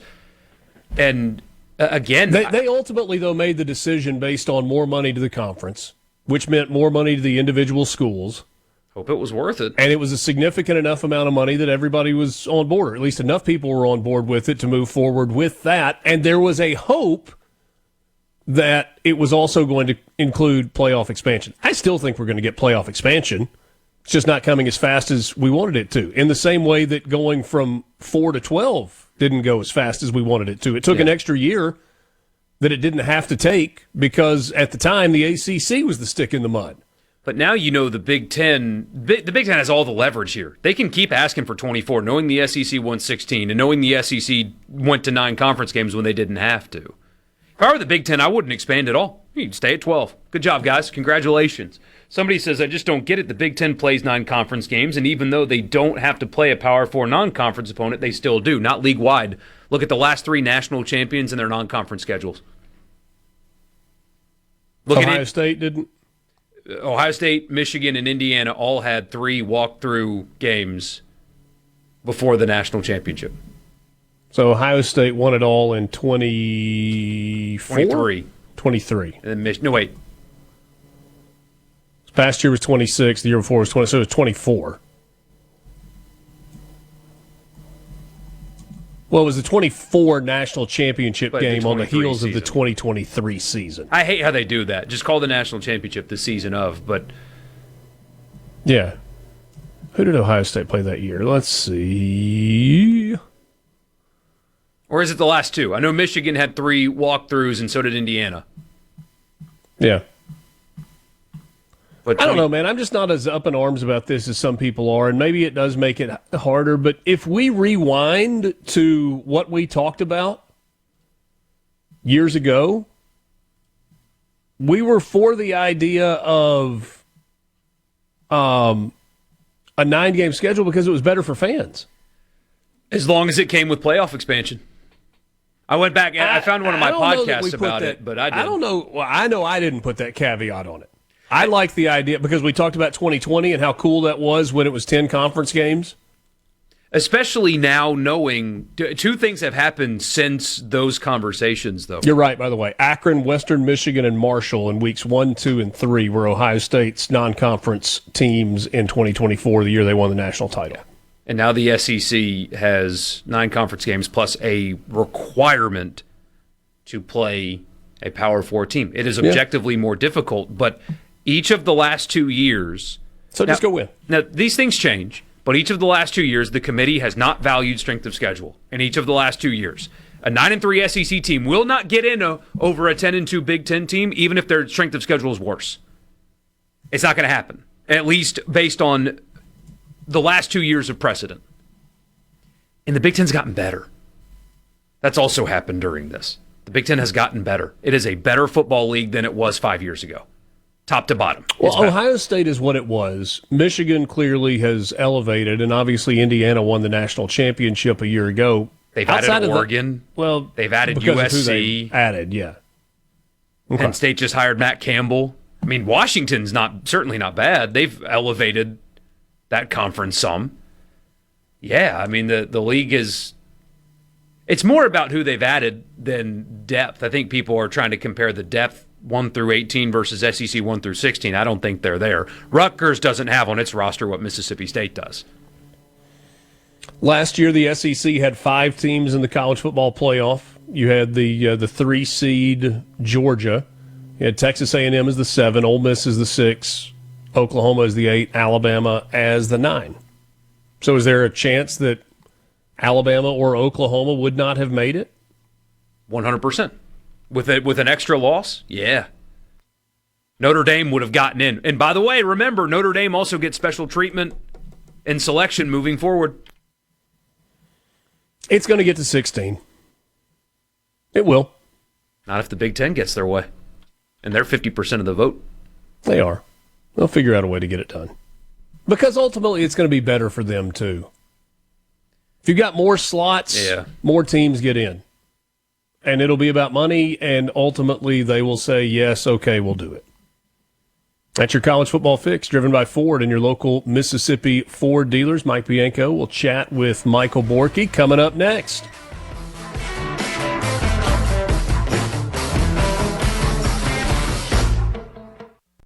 From the...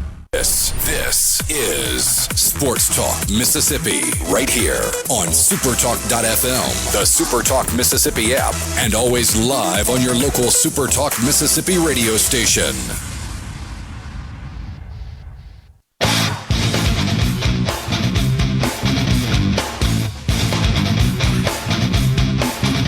Welcome back, Sports Talk Mississippi. We go again to the Farm Bureau guest line. Check out favorites.com and go with the home team, Mississippi Farm Bureau. Christian Ostrander joined us in the 3 o'clock hour. Brian O'Connor in the 4.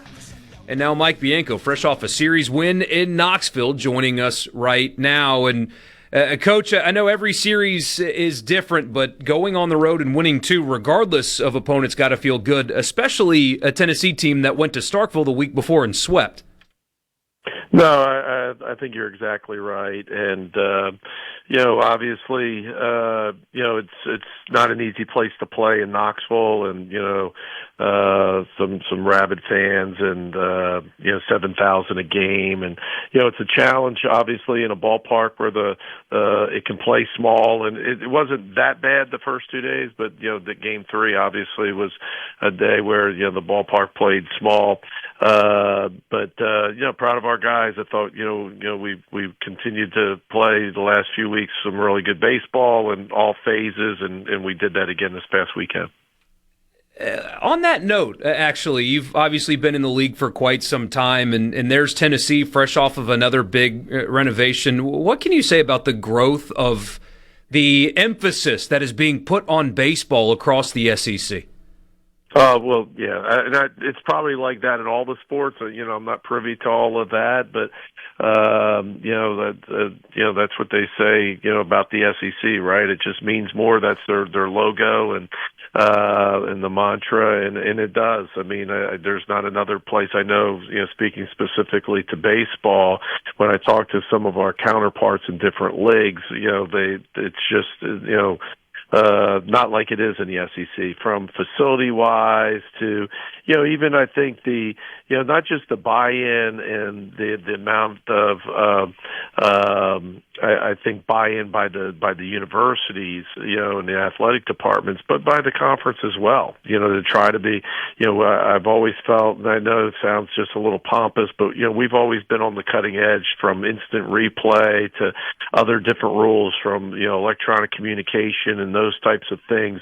They usually start in the Southeastern Conference and move on from there. So I think it's just more of the same when you look at the facilities around, the conference. It's becoming a common theme lately. I'm going to make up a stat. I think Hunter Elliott's the best pitcher in the country after giving up a first-inning home run. I you may have the stat to back that up, because you can get a stat on anything these days, but that wouldn't surprise me. But I think it just goes back to the same answer as, one, he's really good. Two is, he's a really great competitor and a guy that, you love on Friday night, because you're gonna be in a dogfight, because the other guy that you're facing is usually really, really good and doesn't give up much, and so and especially on the road to be able to handle that. But like you said, I don't think that surprises any of us. He's terrific. And then you get another one of those in Game 2. You mentioned it's a ballpark that lends to have a lot of offense, especially home runs. And in Game 2, your offense was a little quiet early before a late explosion, and Cade Townsend just made sure that wasn't an issue. No, you're right. I mean, he was outstanding, and just a mix of 4 or 5 different pitches, and attacked the strike zone, and really the thing that I'm most proud of. Again, people talk about the going into the 6th with a no hitter, but much like Rabe the weekend before. Man, when they give up that hit emotionally, it's draining, I think, and you saw it in Rabe a week before, and you even saw it in Cade this past weekend. And, he lost it there for about 4, 5, 6 pitches, which can be the game, and when it's a 0-0 game. But he hung in there and got 2 punch-outs to get off the field in the 6th, and, eventually, we were able to pull away. And then you get the late offense. It happened in Gainesville. It happens in Knoxville as well. This time it was a Becerra grand slam that really opened that game up. Twice this year, he has given you a grand slam in a big spot on the road. Whatever little mini slump he ran himself into a couple weeks ago, seems like that's over. Yeah, he was selected SEC, player of the week or co-player of the week, and certainly, deserving, a guy that hit a home run, down in Pearl against Southern Miss, and then hit one in, each of the 3 games in Knoxville, and, a guy that, we've leaned on him, and of course, Utermark, for so much of the offense, especially when we weren't swinging it, very well a few weeks ago, but he's been terrific, and really, I thought we had a good weekend offensively, a really good weekend against a Tennessee pitching staff that I think is underrated. I mean, when you talk about the 3 starters that they run out there, man, they're tough. They're really good, and then they got 2 left-handed, bullpen arms that they really, really lean on that are outstanding. And so, I thought offensively, we did a great job with those guys. And then you have, you mentioned him on Sunday, Rabe faced some adversity, did not have his best start. What has your messaging been to him? How has he received that, knowing that you guys are really going to need him and he's capable of producing for you over the next few weeks into the postseason? Well, he's going to be fine, but he was really good in the first 2 innings, and but I thought one, he kind of lost, both of his breaking balls. He wasn't commanding them well, and if he did, throw it in there, it was really in bad spots. They were just, middle misses, and so when you start to become, one-dimensional in that ballpark on Sunday, the way it was playing, that's not good. And I really thought that just kind of started, the run of all the pitchers, where we just didn't pitch, the way, we have for most of the season. Sometimes that can get contagious, on a certain day. The other thing is, and this is the part that I think is just being honest, that there's days where it's just going to be their day. And, some guys, especially some bottom of the lineup guys that, had really good days. 9-hole guy hits 2 home runs and a double. Sometimes, baseball, will come back and, really show, that it's tough sometimes to have success, day in and day out. And, today, or that day, you almost got to tip your hat to them. They were really good. We hung in there for a while, but we couldn't put a 0 up, deep into the game, and they just kept extending the lead. And these last 3 weeks have pretty dramatically changed the postseason standings and the rankings and all that stuff. You've told us before you don't really look at that. Do you ever have to check in with your guys and make sure that they're not getting caught up in what D1 says about their regional projections and things like that? Yeah, it's too hard to assume that they're not going to see, a lot of that, for lack of a better word, noise. And I don't mean it, being, disrespectful, but at the end of the day, they realize that, all of that doesn't matter. I mean, you can even just look at us from 2 weeks ago, and what people were saying and thinking, and, all the pundits and what they felt about us. And so at the end of the day, they have a job to do and rank you and put you in different spots. But, at the end of the day, I mean, we're still 4 weeks, we're a month away from the end, the finish line. There's still a lot of games to be played. And, the best thing you can do is just, be where your feet are, man. Put the earmuffs and the blinders on and just keep playing baseball. And they know that. But to your point, yes, we remind them, and we remind them daily, but it's tough because, they're human, and, everybody likes to, especially when you have success, likes to hear it. And so you got to kind of keep your nose, to the task at hand. Last thing for you, got a midweek game against a familiar opponent coming up tomorrow, and then Georgia. Doesn't get any easier in this league. One of the most explosive offenses in the country coming to town this weekend. What can you say about your next couple of opponents? Well, you're right. And, don't know much about Murray State, and, we'll lock in a lot. I know Joel and Clem have, already, deep dived, this morning on it. But, we'll meet tomorrow about, Murray State. And, yeah, we, again, not to sound redundant, but, we got to be where our feet are tomorrow night and not look forward to Georgia. It's, the typical midweek challenge to where, you're playing a really good opponent, obviously a team that played in the College World Series and had success on this field a year ago. Nobody needs to remind us anymore of that. We get that. But then it's, to answer your question, yeah, a very good Georgia club that's seemed to have answered all the questions. A team that, has had a lot of success over the last, several years, since Wes has gotten there. But, they've won, everywhere they've been, and, continue to just play, consistent, really good baseball. They've played, I think, to this point, better than anybody in our league. And so, it's going to be a huge test for us. Coach, we really appreciate your time, as always, on these Mondays. Congratulations on a successful weekend, and we'll talk to you again next week. All right, guys. Appreciate it. That's head coach Mike Bianco, Ole Miss baseball, fresh off of a series win at Tennessee. And I know they don't want to talk about it, but these last 3 weeks have, again, rather dramatically changed Ole Miss's standing. I mean, you're going to have projections come out tomorrow that will have them in the hosting, I think. Baseball America definitely will. D1 probably should.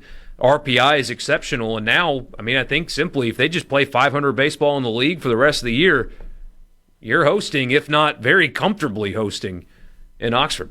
Yeah, and I mean, 500 baseball would get you to 16 and 14. Obviously, their goals are beyond that. We'll look at the remaining schedule that Ole Miss has and kind of what the RPI and the strength of schedule looks like the rest of the way next.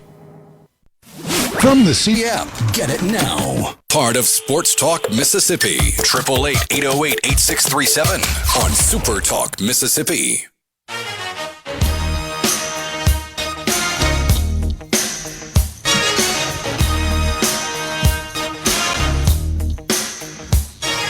All right, you want all the schedule info?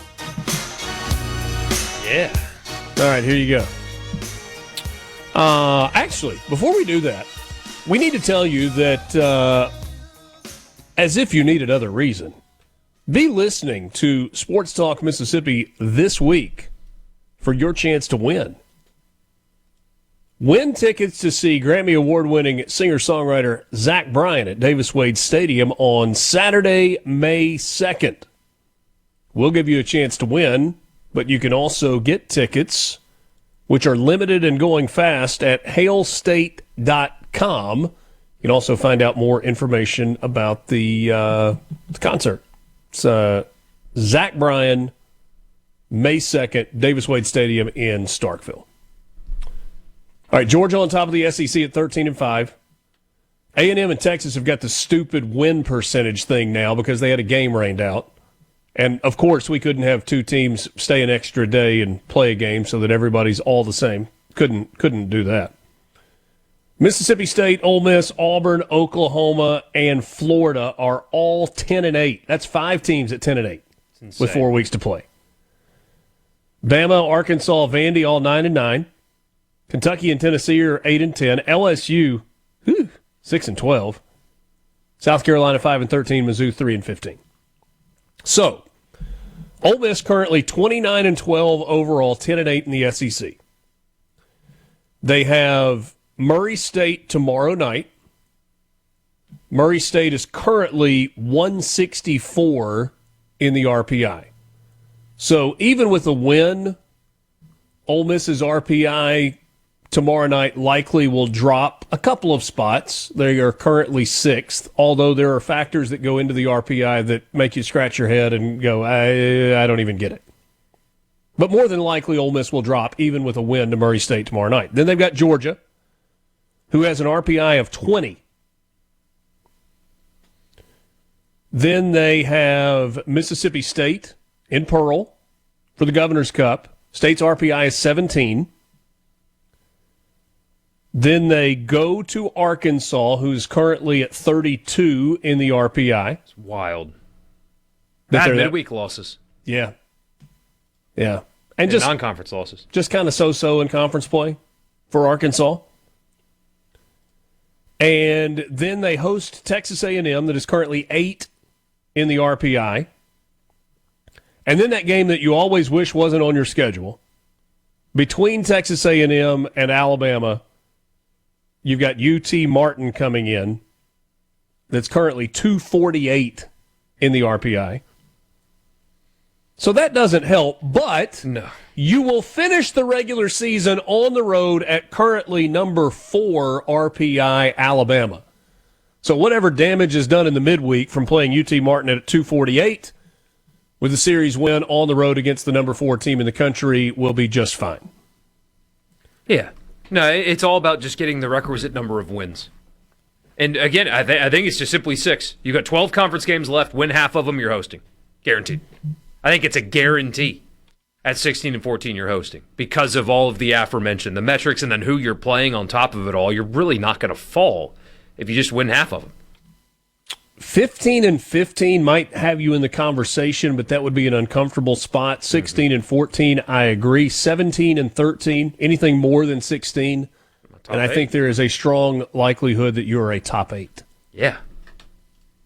And it's incredible. I mean, after they got swept by Mississippi State, it was a non-competitive weekend. They didn't just get beat. They were not competitive. Yeah.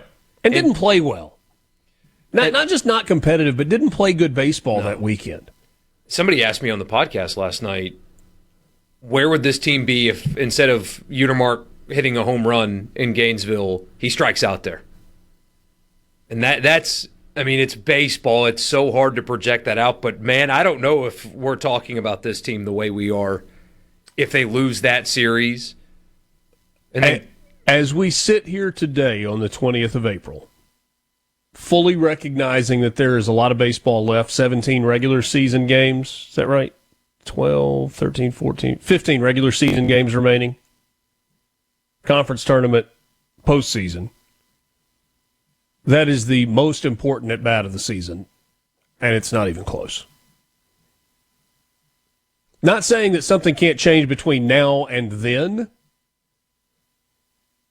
Maybe you have, I don't know, Owen Pano with the wind blowing out on Sunday afternoon in a 7-7 game against Georgia, and he gets one up and gets it over the wall, and you get a sweep against Georgia, or you win the series against Georgia.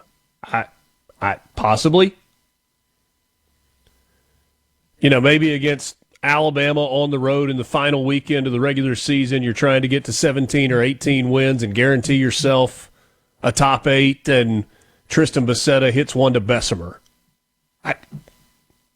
And maybe at that point, Borky, that becomes like the single most important at-bat of the season. Yeah. But as you sit here on April 20th, it's Judd Utermark in the top of the ninth in Gainesville with the nuke bomb that he hit. And it was that. And, man, so Tristan Becerra, the week Ole Miss played Kentucky, he had 2 home runs in the midweek, and he hit 5 home runs for the week. And then he went 3 weeks without a home run. Didn't have one until last weekend against LSU. And it was like, oh, yeah, I remember how to do this. And he hits one against Southern Miss on Tuesday night. And he hits 3 this weekend, including a grand slam in Knoxville. And when he connects, it's not, ooh, is it going to make it? It's the outfielder's turn and watch. 470 feet on Friday night? Even in that ballpark.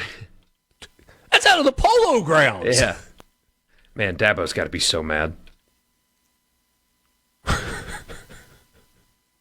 Is this the one that he's mad about leaving? I mean, Ferrelli's already gone. Then Becerra's got 18 home runs. It's just tough sledding over there in Tigerland. Not the Baton Rouge one, the East Coast one. Yeah. Somebody points out that for the resume, the Governor's Cup is another chance for an SEC quote-unquote win. We go down this road every single year. What do they do with that game on the team sheet? It's against an SEC opponent. It counts as an SEC game. Did Alabama and Auburn stop doing their midweek against each other that they played in Montgomery? I don't know, but it's unacceptable. I understand there's league rules and stuff, but Texas and Texas A&M really can't make up that game. They really can't. Cancel a midweek game and play each other. And make it count in the conference. Now, they're not going to do that. But that would make too much sense. You have so much at stake, and there's so much that is tied to college baseball that's revenue related now, and teams have invested so much that you can't have you can't have that where you don't have everybody playing the same number of games. Just fix it. Yeah, it's that simple. And Haydad says it all the time. The COVID year taught us that anytime you say scheduling can't be done, you're lying. Oh, you can be done. You created a football schedule out of thin air. You can figure this out and have Texas and Texas A&M play Game 3 in a series. You can do it. It does not appear that Alabama and Auburn play each other in Montgomery in the midweek this year. What a waste. Yeah, they should. It was a cool game. Now I've got Angel from Montgomery stuck in my head for the rest of the day. I'm going to have to listen to it in the car on the way home. C-Spire text line, why doesn't Pearl televise games? Yeah, sometimes they do, sometimes they don't. Seems to be a bit of a moving target. We talked about it after Ole Miss Southern Miss, and I mean, I know that there are a lot of people that do a lot of good work, and those games matter, and I like that the teams get on the road and go places. I like that Mississippi State goes down to the coast. The coast rewards them with great crowds when they do it. I like these games in Pearl, but in 2026, you got to put these games on video stream. These programs matter. It'd be different if nobody cared about baseball here. I would get it if it was fan bases that don't care. But not everybody can make a midweek game in the Jackson area. Not everybody that wants to see your team lives in the Jackson area or lives in the state at all. In 2026, when I've got a friend who can watch his middle school aged nephew's baseball games on a video feed if he wants to. If that is what middle school baseball can do, there's really no excuse to not have ranked college baseball teams, 2 of the 3 from the SEC, and 1 has a very dedicated fan base, to not be able to watch it. There's just no excuse for that. And they got to figure that out. Man, I'm sure they'll figure it out for the Governor's Cup, but the fact that Ole Miss and Southern Miss you couldn't watch, that's not right. You can't have that game anymore if you can't find a way to put it on video. People got to be able to watch it. Always great to listen to your local radio call, though. And people love it. I mean, They baseball do. on the radio is great, and we're thankful for your patronage. But if we're being honest about it, We want you to turn on the radio and turn down the volume on the television. Wait, do I really want that?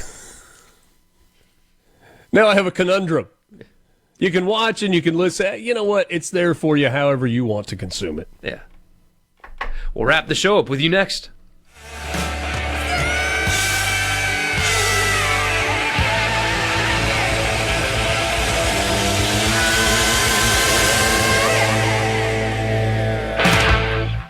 From the Venable Glass Sports Talk Mississippi on Super Talk Mississippi.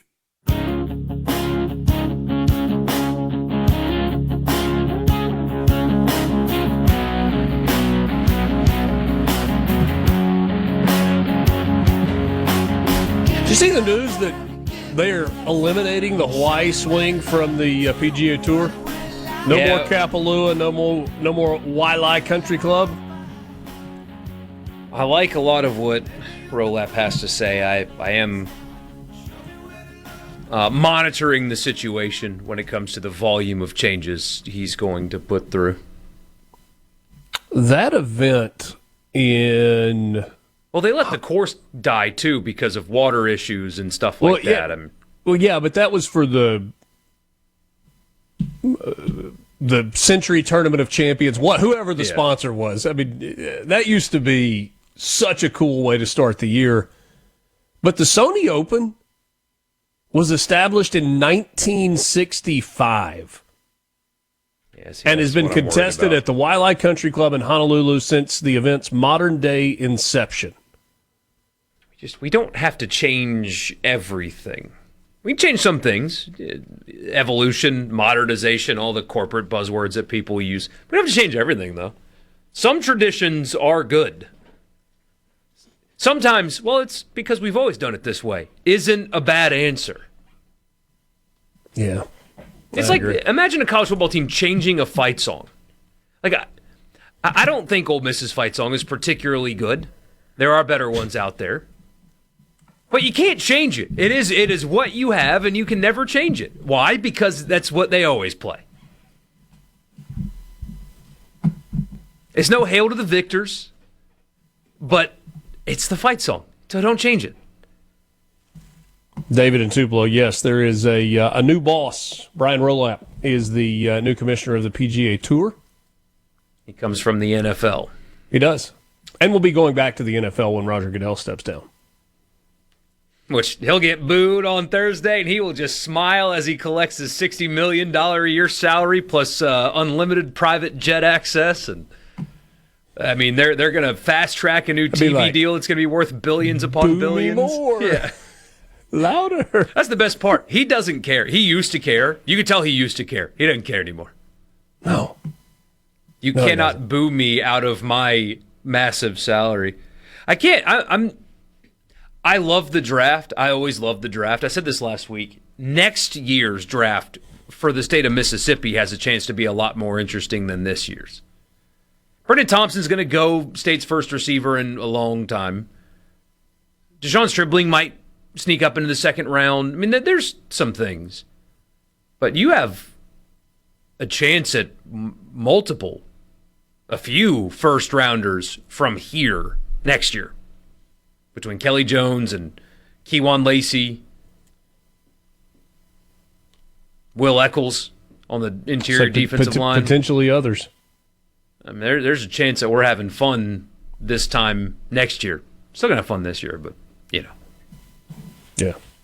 Draft doesn't do it for me like it does. But I'm not an NFL guy like you guys are either, so that's okay. By the way, if the Eagles are really going to trade A.J. Brown, namely to the Patriots, Adam Schefter got the scoop, Dana Rossini had been all jokes aside, she had been talking about A.J. Brown to the Patriots for a long time, and now she can't break that news. Weird situation there, and she's going to end up being right about it. If it's a first-round pick, if that's what it costs, hey, Mickey Loomis, you've got a need at wide receiver. I'm number 8 for A.J. Brown. Yes, please. I will take that right now. Yep. Mm-hmm. Yep. Go do it. Go get him. Hey, Borky, you know I haven't been around a lot lately. But you know what I still love? I still love my Ford F-150. Yeah. And I still love my friends at Belk Ford.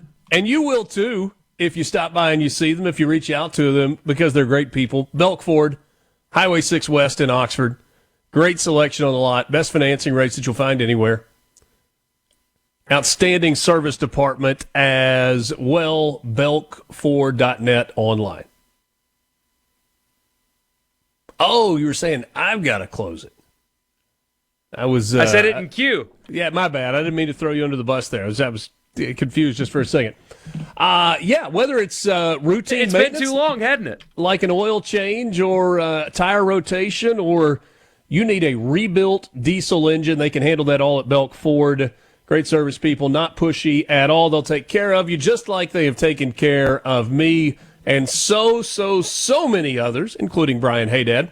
Check them out, belkford.net, Highway 6 West in Oxford. Good to be back with you this afternoon, sitting in for Brian Haydad. He will be back from his trip.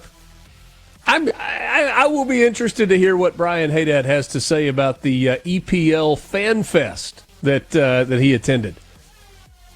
I think it's like Comic-Con for soccer, but maybe not.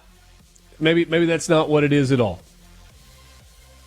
Look forward to being with you on Friday in Oxford for Double Decker, 27th Double Decker. George in Biloxi says he loves his F-150 as well. Thanks for being with us. Have a great Monday night. For Michael Borky, for all of our coaches, Christian Ostrander, Brian O'Connor, and Mike Bianco, I'm Richard Cross. Appreciate you joining us in the Farm Bureau, all of our guests on the Farm Bureau guest line. See them out of practice. Thanks for joining us in the Pearl River Resort Studios. Good night.